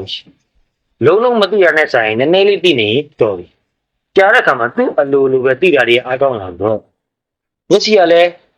သတိနဲ့ကြည့်နေတယ်နားလည်းသတိနဲ့နားထောင်တယ်လက်ကလည်းသူ့လက်တင်နာသူပုံမှန်ပဲလုပ်သွားတယ်အရင်လိုပြီးတော့ကားမောင်းနေပြီဆိုရင်သတိထားဖို့အရင်လိုရင်မကောင်းအရင်လို stress များလာလို့သတိလက်ဖြစ်တယ်ကားမီးပွင့်ရောက်ပြီးကားကိုခဏရပ်ထားရတယ်ရပ်ထားတော့နေမှာခဏလေးတရားထုတ်ပါနော်၄-၅ ချိန်ဖြစ်ပြီးအသက်ရှူရလေးမှတ်လိုက်တယ်လူများသိဖို့မလိုလူများမသိအောင်လုပ်လို့ရတယ်မျက်စိလည်းမိတ်ဖို့မလိုခြေထောက်နေဖာလည်းနေဖာပြင်ဖို့မလိုသိနေတဲ့အနေထားတိုင်းနေပြီးတော့တာမအသက်ရှူတဲ့ပုံစံတိုင်းပဲပရိနည်းနည်းကပြီးတော့တက်၅ ချိန်လောက်ရှူကြည့်ဘကိုတော့ဇောကြည့်ပြီးပြင်းနေတာကြီးရတယ်ဒီလိုရောလူတွေကဒီစိတ်ဇောကလုံးပြီးတော့ခန္ဓာကိုယ်စိတ်ကတင်းနေအဲ့ဒါသတိထားကြည့်သတိကပ်လိုက်တဲ့နေရာမှာအဲ့ကျင်းတာကြီးကိုသိလာပြီးတော့ရော့ကြတယ်အဲ့လိုလည်းပဲဆက်ပြီးတော့ကိုယ်လုံငန်းခန္ဓာရှိတဲ့ရောက်သွားတယ်ဒါကိုရက်လိုက်တယ်ဒါကိုတနည်းမထားတယ်ဒါတွေပါအကုန်လုံးသိပြီးတော့ထားပြီးတော့ကားပိတ်လိုက်ပြီးတော့ကိုလုံးဆောက်ဦးတဲ့ဝင်ပြီအဲ့ဒီဝင်သွားတော့မှလည်းပဲရတယ်လို့လမ်းတယ်လို့တစ်ချက်တော့သိနေပြီဆိုပါနော်ဒီနေ့ကနော်လမ်းတော့လေးကိုလမ်းတယ်ဒီပဲသိနေနေရသူ့ရဲ့လူတွေကိုပြောမယ်ဆိုမယ်နှုတ်ဆက်မယ်ကြီးလေးဝန်တာအားရပြောလိုက်သူအလုပ်လုပ်ရမယ့်နေရာရောက်သွားပြီတိုင်မယ်ဆောက်ရစားကနေကြည့်မယ်ဖတ်မယ်ရေးတယ်ရှိရင်ရေးမယ်ဒါတွေကိုလည်းပဲနည်းနည်းလေးသတိထားပြီးလုပ်တယ်တယ်လီဖုန်းမိတာကိုသိတယ်တစ်ချက်တော့အသက်ဖြူလိုက်ပေါ့ရှင်းပြမကန်ဘူးသူကနည်းငြိမ်တယ်နော်ဘာသူစိတ်ကလေးကဒီအသက်ဖြူရလေးကိုတစ်ချိန်တိလိုက်ရင်တော့နည်းနည်းတော့ငြိမ်2 ချိန်လောက်သိလိုက်ရင်ပိုတော့ငြိမ်သွားတယ်နော်ဒီမှာတယ်လီဖုန်းကိုကောက်ခံပြ နဲ့အေးချမ်းတဲ့စိတ်ကလေးနဲ့မေးလိုက်ပူလောင်တဲ့စိတ်တူတဲ့စိတ်ကြီးနဲ့မေးလိုက်ရင်တစ်ဖက်ကကြားရလို့စိတ်မချမ်းဘူးဒီစချမ်းချမ်းလေးမေးလိုက်တယ်ဘယ်သူလဲမကိစ္စအေးစိတ်ပြောလိုက်ပြောပြီးရင်တယ်လီဖုန်းပြန်ချလိုက်နော်ကိုယ့်လုပ်ကိုဆက်လုပ်အဲ့တော့တယ်လီဖုန်းတစ်ခါမိတိုင်းနောက်တရားထိုးဖို့သတိပေးနေပြီလို့မှတ်ပါသူကကောင်းနဲ့တယ်လီဖုန်းမိရနေတယ်နဲ့ခဏနေဘူးအရင်တက်ကြည့်လိုက်ဦးမယ်3စက္ကန့်လောက်ကြာနော်အလုံးစုံမှ3စက္ကန့်ပဲကြာပြီးမှတယ်လီဖုန်းကောက်ခဲ့ပြီးပြန်ချထားပြီးခဏအဲ့တော့စိတ်ကိုမကြမ်းပြန်ပြီးတော့စူးစီးပေးတယ်နော်မကြမ်းပြန်ပြီးတော့နည်းနည်းလေးငြိမ်လာအောင်နည်းနည်းလေးငြိမ်ချအောင်လုပ်တယ်ဒီရမြင့်နေတော့တိတ်မသိသေးဘူးနော်လုပ်ကြည့်စမ်းပါဆေးရဆန်းရတော့ချိန်လူကနေရတာအရင်ကတည်းပေါ့ပါလားတော့အကယ်၍ရုံခန်းထဲမှာနိုင်ရိုးဘာလို့ရှိရဆိုတော့တနိုင်တစ်ခါလောက်ခောက်တတ်တယ်သူကတနိုင်တစ်ခါခောက်တော့ငါ10မိနစ်တရားထုတ်တနိုင်ခောက်တစ်ခါ10မိနစ်အားအဲ့တော့ခဏလေးလုပ်တဲ့လုပ်လို့ရပ်ထားပြီးတော့10မိနစ်လောက်မျက်စိလည်းမမှိတ်နဲ့လက်အနေထားချင်းထားလည်းမပြင်းနဲ့ဒီတိုင်းမဲ့ဇဝဲဘောပဲလက်ကလေးတင်ပြီးတော့နားတယ်လို့ရှိတယ်10မိနစ်ဆိုရင်15ချိန်လောက်လက်ရှိလို့ရတယ်ဉာဏ်ရွှင်အချိန်20ပဲရတယ်အဲ့ကတွေးနေလည်းပဲတွေးတယ်လို့သိတယ်ကိစ္စတစ်ခုစဉ်းစားတယ်သိတယ်ဒီကိစ္စစဉ်းစားမှဖြစ်မယ်ဆိုရင်လည်းဆက်စဉ်းစားပါတကယ်ဒီကိစ္စအရင်ကြည့်ပါဘူးငါစိတ်ကလည်းဒါပဲခဏခဏတွေးနေတာဘာမှလည်းအရင်ကြည့်ပဲနဲ့ဆိုရင်တော့သိလိုက်ပြီတော်ပြီချက်ချင်းလှုပ်ရှားမှုနဲ့ဖြစ်နေပြီပရိပြန်ကတ်လိုက်တာနော်ပရိလေးကတ်ထားရုံပဲဘာမှစိတ်ကလည်းစိုးရမလို့နော်ပရိလေးကတ်ထားလိုက်အဲ့လိုနဲ့တနေ့တည်းလုံးလို့ဆရာရှိတာလုပ်ပါနော်စကားပြောရတော့မှဆိုရင်လည်းပဲဒီတိုင်းပဲပရိလေးနည်းနည်းလေးထားပါတော့စိတ်အေးအေးလေးနေဒီလိုစိတ်တူနေပြီဆိုရင်လည်းပဲအဲ့ဒီတူနေတဲ့စိတ်ကိုသိပါစိတ်ကလည်းတူနေပြီစိတ်ကတိတ်မရှိစိတ်မရှိတာကိုသိလို့ဆိုရင်စိတ်မရှိတာစိတ်တူတာနည်းနည်းရော့သွားပြီးတော့အေးစေးဆက်ပြောနေတယ်နော်တို့တကကြီးဆိုခဏခဏစိတ်တူတယ်ဆိုအခုတော့စိတ်တူတာရော့သွားပြီသူတော့တူမှာပဲနော်အနာဂတ်မှမဟုတ်သေးဘူးဒါပုထုဇဉ်ကစိတ်အများကြီးတူမှာပဲတော့တာကလည်းတူမှာပဲဒါကလည်းနည်းနည်းတော့တူမှာပဲအနာဂတ်ဆိုရင်မှစိတ်တူတာကိုရှိတယ်တို့တော့အဲ့လိုပေါ့စိတ်တူလာတဲ့ခါမှာဒီစိတ်ကလေးကိုပြန်ကြည့်ပါပဲစိတ်တူတဲ့စိတ်ဒေါသစိတ်ဆိုတာကြမ်းတမ်းတဲ့စိတ်ပြီးဖို့ရဘာမှမခက်တော့ကိုယ်စိတ်တူနေတာဒေါသဖြစ်နေအောင်သိလို့ရှိရင်ဒေါသအလျောက်အလုံးကြုံပြောမိ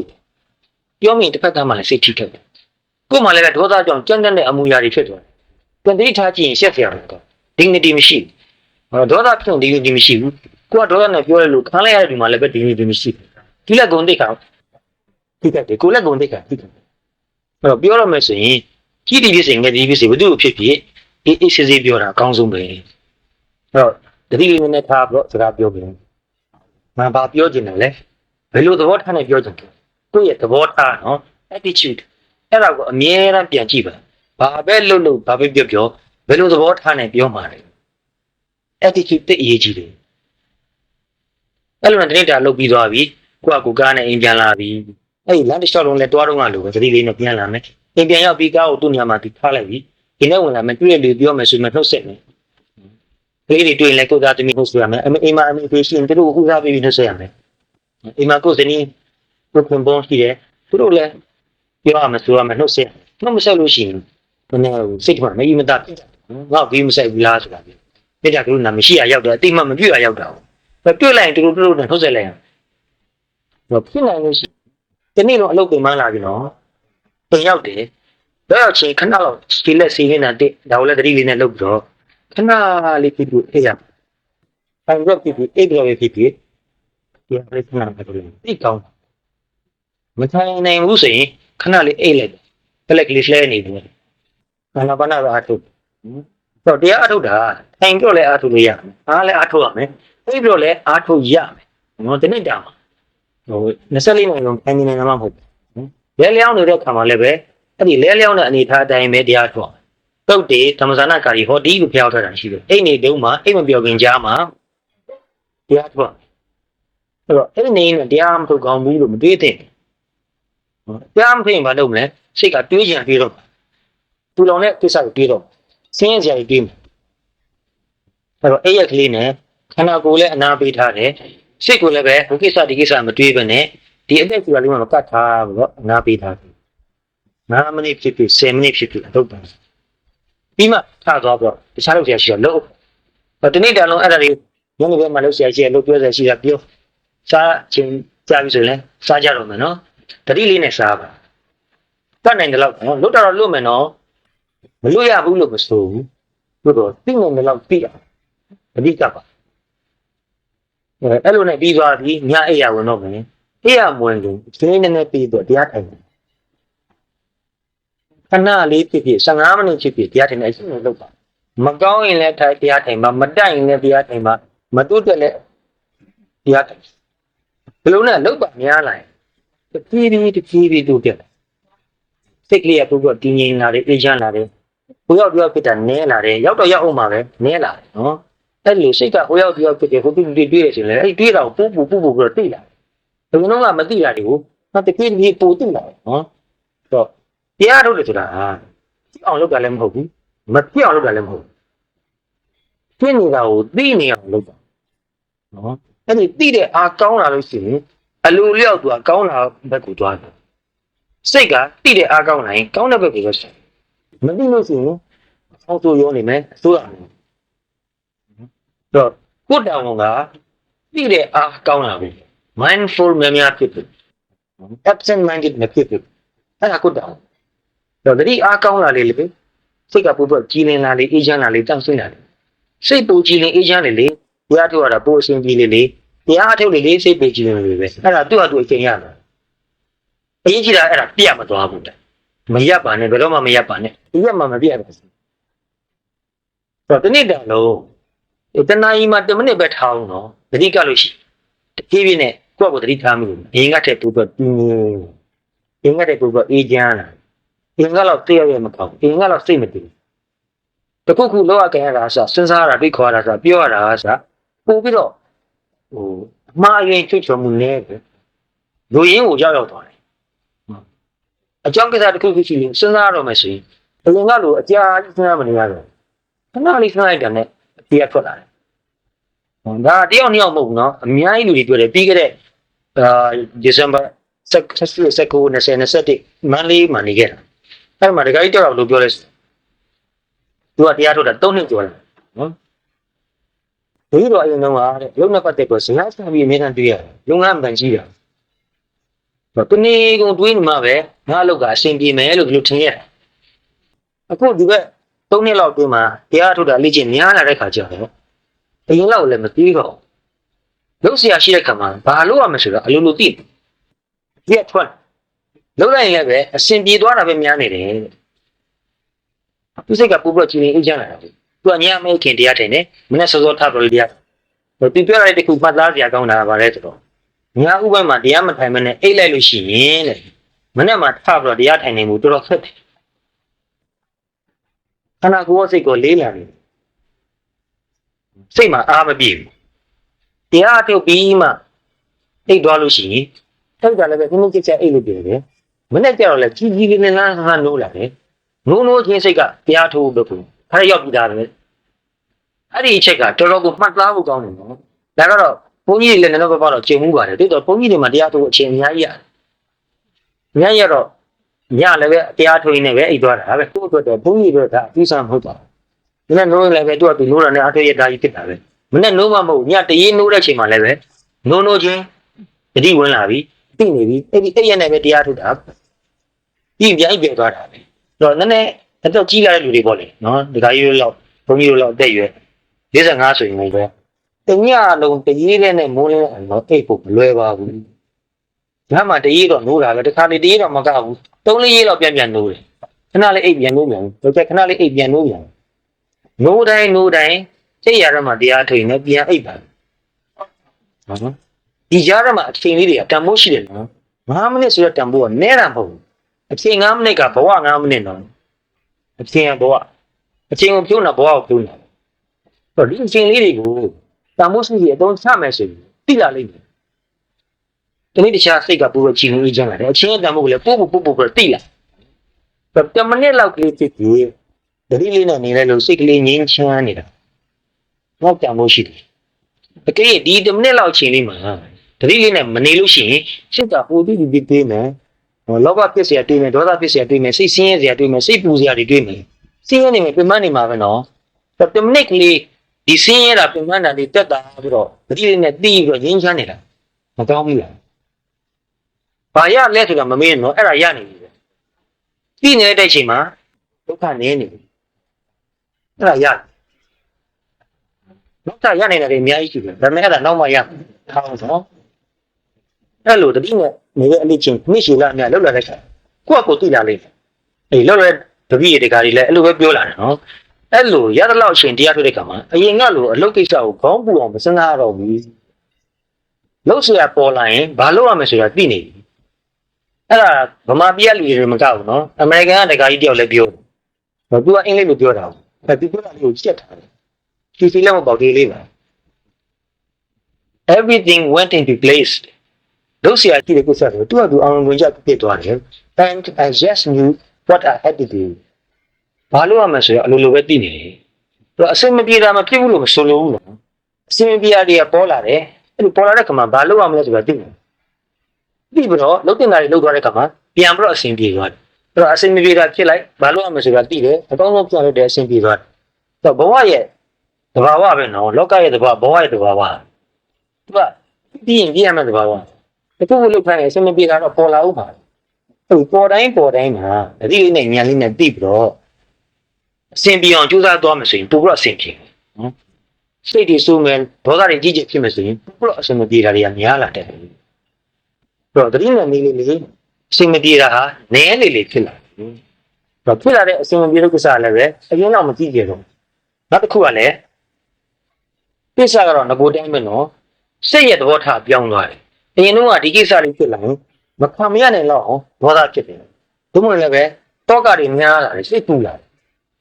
အခုအဲ့ဒီလောက်ကိစ္စပြန်ဖြစ်လာအောင်တော့သူ့စိတ်ကလေးကတတိတမားကြီးပြည့်ပြည့်ပြောင်းအရင်လောက်စိတ်ကလေးကျင်မများတဲ့အဲ့ဒါကအင်တိုင်းပြင်းများနေပြီနော်စိတ်ကနည်းနည်းလေးငြိမ်သက်တယ်တရားအားထုတ်တဲ့ပြီးနဲ့တရားအားမထုတ်ဘူးအဲ့ဒါကွာတရားအားမထုတ်တဲ့သူကတခုခုအစင်မပြေဖြစ်တဲ့အခါ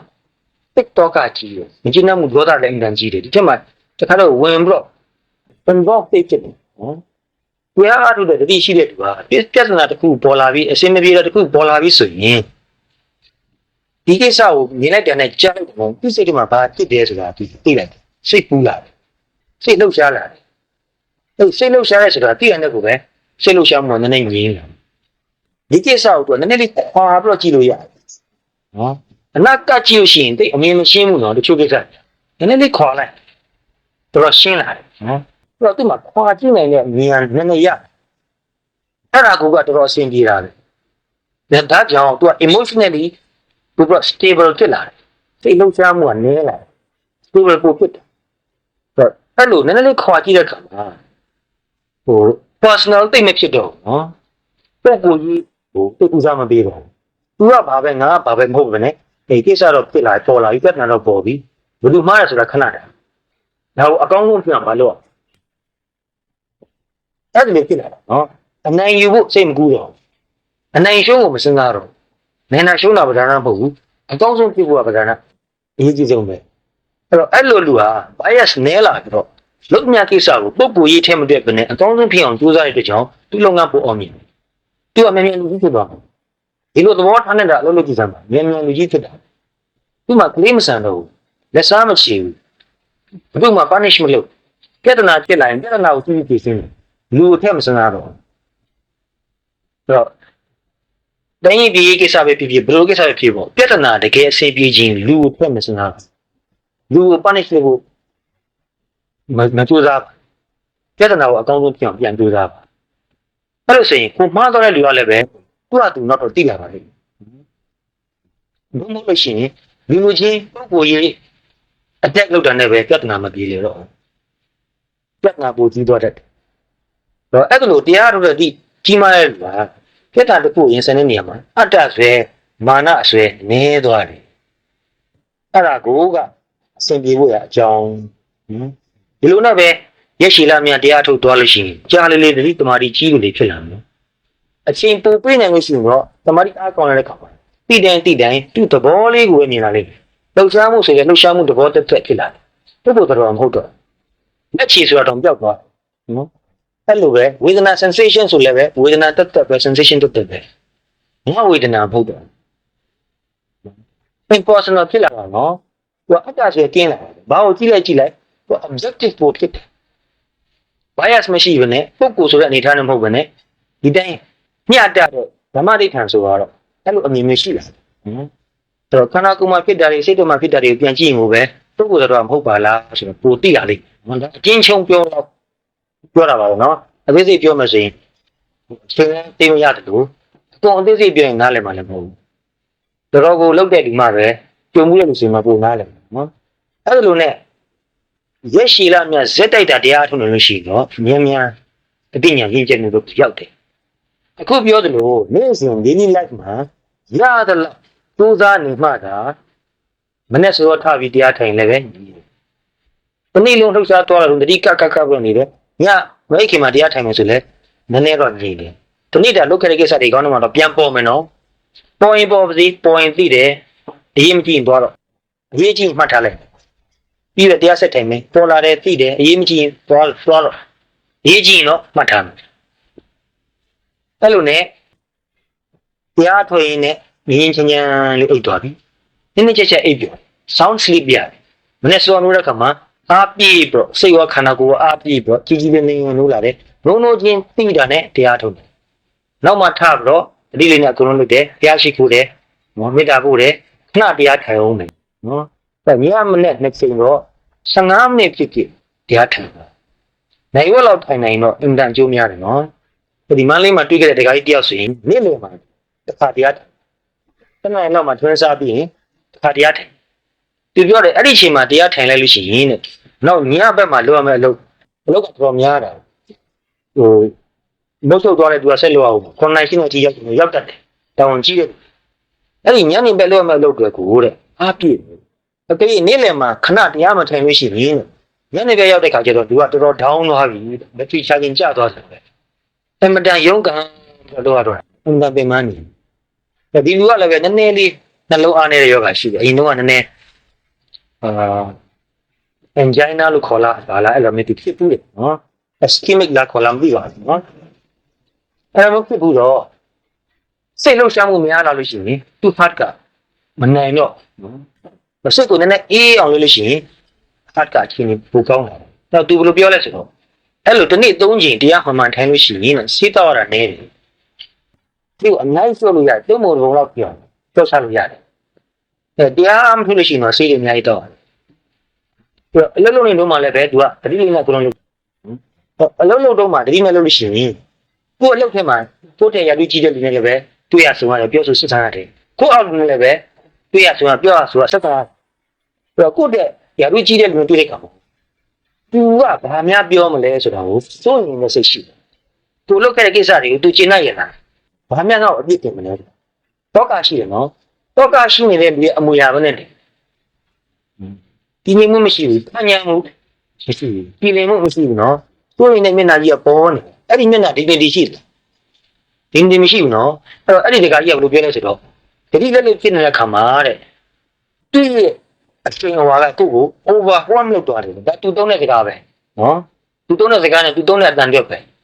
အဲ့တော့ overwhelm ဆိုတာကစလုံးပေါင်းကတော့ over တော့ပတ်မိမယ်နော် whelm က WHELM နော်နည်းနည်းတော့အတန်ထွက်ရခက်တယ်အသေးပဲလည်းသိမြင်ထင်ပါတယ်နော်ပလောင်မှုသွားတယ်သူ့အရှိန်ဟွာကြီးကကိုယ်လာပလောင်မှု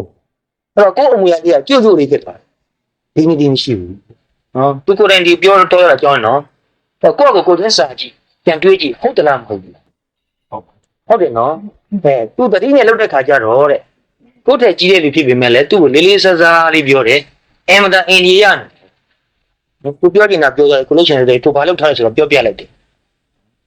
အဲ့ဒီအချိန်မှာအားငယ်တဲ့အမူအရာမျိုးစိုးရင်တဲ့အမူအရာကြောက်တဲ့အမူအရာသိငယ်တဲ့အမူအရာ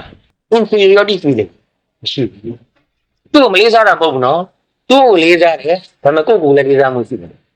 နှစ်ဦးစလုံးမှာ dignity ရှိတယ်ဒါကြောင့်အများနဲ့ဆက်ဆံတဲ့အခါတတိထားတတိရှိလို့ရှိရင်ကြည်လင်တဲ့အေးချမ်းတဲ့တည်ကြည်မှုရှိတဲ့ခံရမှုရှိတယ်မောက်မာတာမဟုတ်ဘူးနော်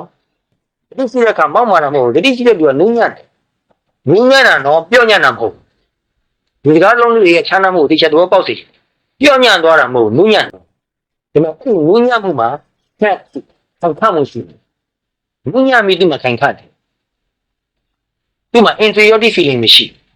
inferiority feeling မရှိလို့ superiority feeling ရှိရင်လားဆိုတော့အဲ့ဒါလည်းမရှိဘူးသူကဒီတိုင်းမဲ့ပုံမှန်ပဲရှိတယ်နော်တော့တတိယများများနေမှလေးလေးအဲ့ဒါကို dignity ပိုရှိတယ်လေဗျာပုံမှန်မဲ့ဘုသူကမှမလည်းမဆက်ဆံဘူးဘုသူအောက်ကမှလည်းမချစ်ဘူးအားလုံးကိုလေးလေးဆက်ဆံတယ်အားလုံးအတွက်အကောင်းဆုံးပြောင်းကြိုးစားတယ်အဲ့လိုဖြစ်လာတယ်နော်အဲ့လို daily life မှာရတဲ့လောက်ကြိုးစားသွားမှဒါအကယ်၍အစဉ်ပြေလို့ဣဒ္ဓတခုမှသွားပြီးတရားအထုတ်မယ်ဆိုရင်လည်းပဲတရားအထုတ်လို့ရက်ပိုင်းအတွင်းမှာကိုချက်ချင်းတတိတမာတိအားကောင်းလာတော့မြန်မြန်တို့တဲ့တော့အဲ့တော့တရားဟာဘဝထဲမှာရှိရမယ်ဘဝနဲ့တရားနဲ့နော်ဒီလိုဖြစ်ရ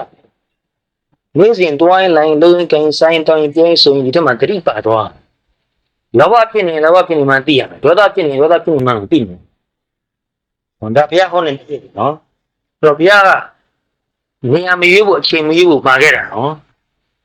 ဘယ်လောက်ထိအောင်မှာခဲ့လဲဆိုရင်ဥစ္စာရပတ္တဝကံမိတမ္မဇာနာကာဟောပြီးဒီအကြောင်းကိုတော့အများအားထည့်ပြောတာအပေါ့အလေးသွားတော့မှာတတိလေးနဲ့ကြည့်ပြီးတော့သိပြီးတော့နေတာတရားထုတ်တာပဲအဲ့ဒီနေရာမှာတော့လောက်ရမှာနော်အဲ့တော့နေရာရွေးဖို့လိုသေးတာအချိန်ရွေးဖို့လို့တော့အဲ့ဒီ toilet ထဲမှာနေတာဘယ်လောက်ကြာလဲအလုံးစုံ3မိနစ်5မိနစ်နော်10မိနစ်ဆိုတာတော့အတော်ကိုကြာပါတော်တော်ကြာပါတယ်နော်ဘယ်တော့ပြည့်ပေါ့နော်5မိနစ်ကြာတယ်ထားပါတော့အဲ့ဒီ5မိနစ်ကအလကားနေရလကားပုံတော့မှာပဲအဲ့ဒီချိန်လေးမှာတော့မှတတိလေးနဲ့အေးနေလို့ရှိရင်စိတ်ကကြည်တင်အေးချမ်းမှုရှိပြီးတော့စိတ်ရဲ့အင်အားကုန်စိုးမှုနည်းသွားတယ်အဲ့ဒါလို့ရတဲ့လောက်တတိနဲ့တနေ့တာလုံးနေမှတာဒကာကြီးမျောနေတဲ့သူတရားထိုင်တဲ့ချိန်မှာနည်းနည်းစိတ်ငြိမ်တနေ့တာလုံးလှုပ်ပြထားလိုက်ရင်တော့တရားထိုင်တဲ့ချိန်မှာငြိမ်မှုဆိုတာဘယ်လိုမှမျောနေလို့မရဘူးအဲ့တော့ဒီလိုလုပ်နေတဲ့လူတွေရှိပါတယ်ဟိုဒကာကြီးလည်းနည်းနည်းတော့လုပ်နေတယ်ဘယ်လိုများတွေ့ရချိန်မှလည်းနည်းနည်းတော့ပြောပါဦးရိုးလေးပဲနော်ကိုတကယ်အကျုံတာလေးကိုနည်းနည်းလေးပြောစမ်းပါ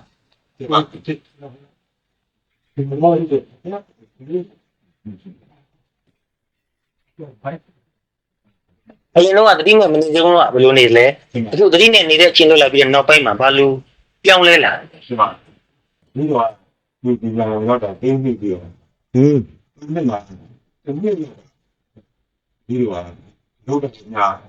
ပေါ်လည်းစစ်တယ်လည်းဒီစားတာအားတာစစ်တူတာပြီးတော့ကျော်အလုပ်ကလည်းနည်းမိုးလေးနဲ့ရအောင်ရှိအောင်ကြောက်လုပ်တယ်ရှိလက်ရှင်းလည်းတော့ပြန်စားများဆိုပြီးတော့ဒီဘာသာရှိရောရခိုင်နေတော့ချင်းပဲပြီးတော့ကြားပေးတယ်ပြီးတော့နားလဲတယ်ထိုင်တယ်တော့ဒါတော့ဟောတာဒီဟိုနည်းနည်းဆွေးဟောတာရိုးဟောတာလူလေးနာဒီနာဒါဒီကဘာမှဆရာတော်ဟိုတင်ရှင်ကိုရှော့ဖို့ရှိတယ်ဒီတော့ဒီစိတ်နဲ့ကြားရတယ်အချိန်လေးမှာတင်ရှင်လေးတွေတက်တယ်အမှခဏလေးနေပါပြီးတော့တင်ရှင်လေးရှော့ဘာရလဲရှော့ပါဆိုပြီးတော့ဘာရလဲရှော့ခဏလေးမင်းတို့ဆိုပြီးအဲ့ဒီဆရာတော်ပြောတယ်တော့ကြောက်ပါလေဆိုတော့ဒီပြောတာလေဒီကိုရှိပြီးတော့ဘာဒီချောပဲဒီစိတ်မရှိအောင်ကိစ္စမရှိဘူးမြည်လို့မခံစားဘူးအဲ့ဒီပြန်ဆံဝင်မှာဒီတော့အာယုံရောယူရှော့လိုက်တိုင်းအိပ်ကျော်သွားလာပြီးတော့ကျင်သားလေးရလာအဲ့ဒါဘာကျိုးရှိလို့ပြောစမ်းပါပြောတာနမင်းဖြစ်စီငါလည်းဖြစ်စီပြောလာတဲ့တိုင်ထဲမှာပြန်ဆံအိပ်တိပစ္စံရောက်မှာကဟုတ်အဲ့ဒါကမနေ့ကကျိုးလာနောက်ပိုင်းကျတော့ခါလာဆရာတော်ဒီပြင်ခေါ်လာတယ်ဒီပြီးတော့ချက်ပြီးတော့လိုက်သိတယ်ဒီကပြီးတော့ပြီးတော့တော့လည်းဆက်ရှိတယ်ပြီးတော့ကျိုးစားတယ်ဟုတ်တော့ကျိုးရတယ်ဒီဆိုရင်ဒီလည်းကျန်းနေလို့ချင်းလည်းတည်တယ်ဒီအားနေအလိုလျောက်ဖြစ်လာကျင့်ပါလားဟုတ်တယ်ဒီတော့သွားတယ်ဒီကျိုးကလည်းဖတ်တယ်ဒီကျိုးကလည်းဝင်တယ်မြတ်ပြည့်ဆောင်ရတယ် ဒီကသူတို့လည်းသိအောင်ပြီးတော့သိတာ အကြောင်းအပြင်တော့ပြောင်းပြခြင်းအပြင်တော့20ခိုင်နှုန်း25ခိုင်နှုန်းတော့ သိလား ဆိုတော့ဒီကောင်ဟိုဒီကိုပေါ်နေပြီးတော့ချင်းချင်းဆောင်ရတယ်။ဆောင်ရပြီးတော့အဲ့ဒီနေရာကနေထပ်ထွက်သွားတဲ့မတော်ကားပေါ်တက်လိုက်တာတက်လိုက်တာတော့ငါတော့ပြင်တော့မသိလိုက်ပါဘူး။ဒါကပြီးရင်ဒီတွေ့တာလေးဒီစုတာလေးဒီအဲ့လိုနဲ့ဒီက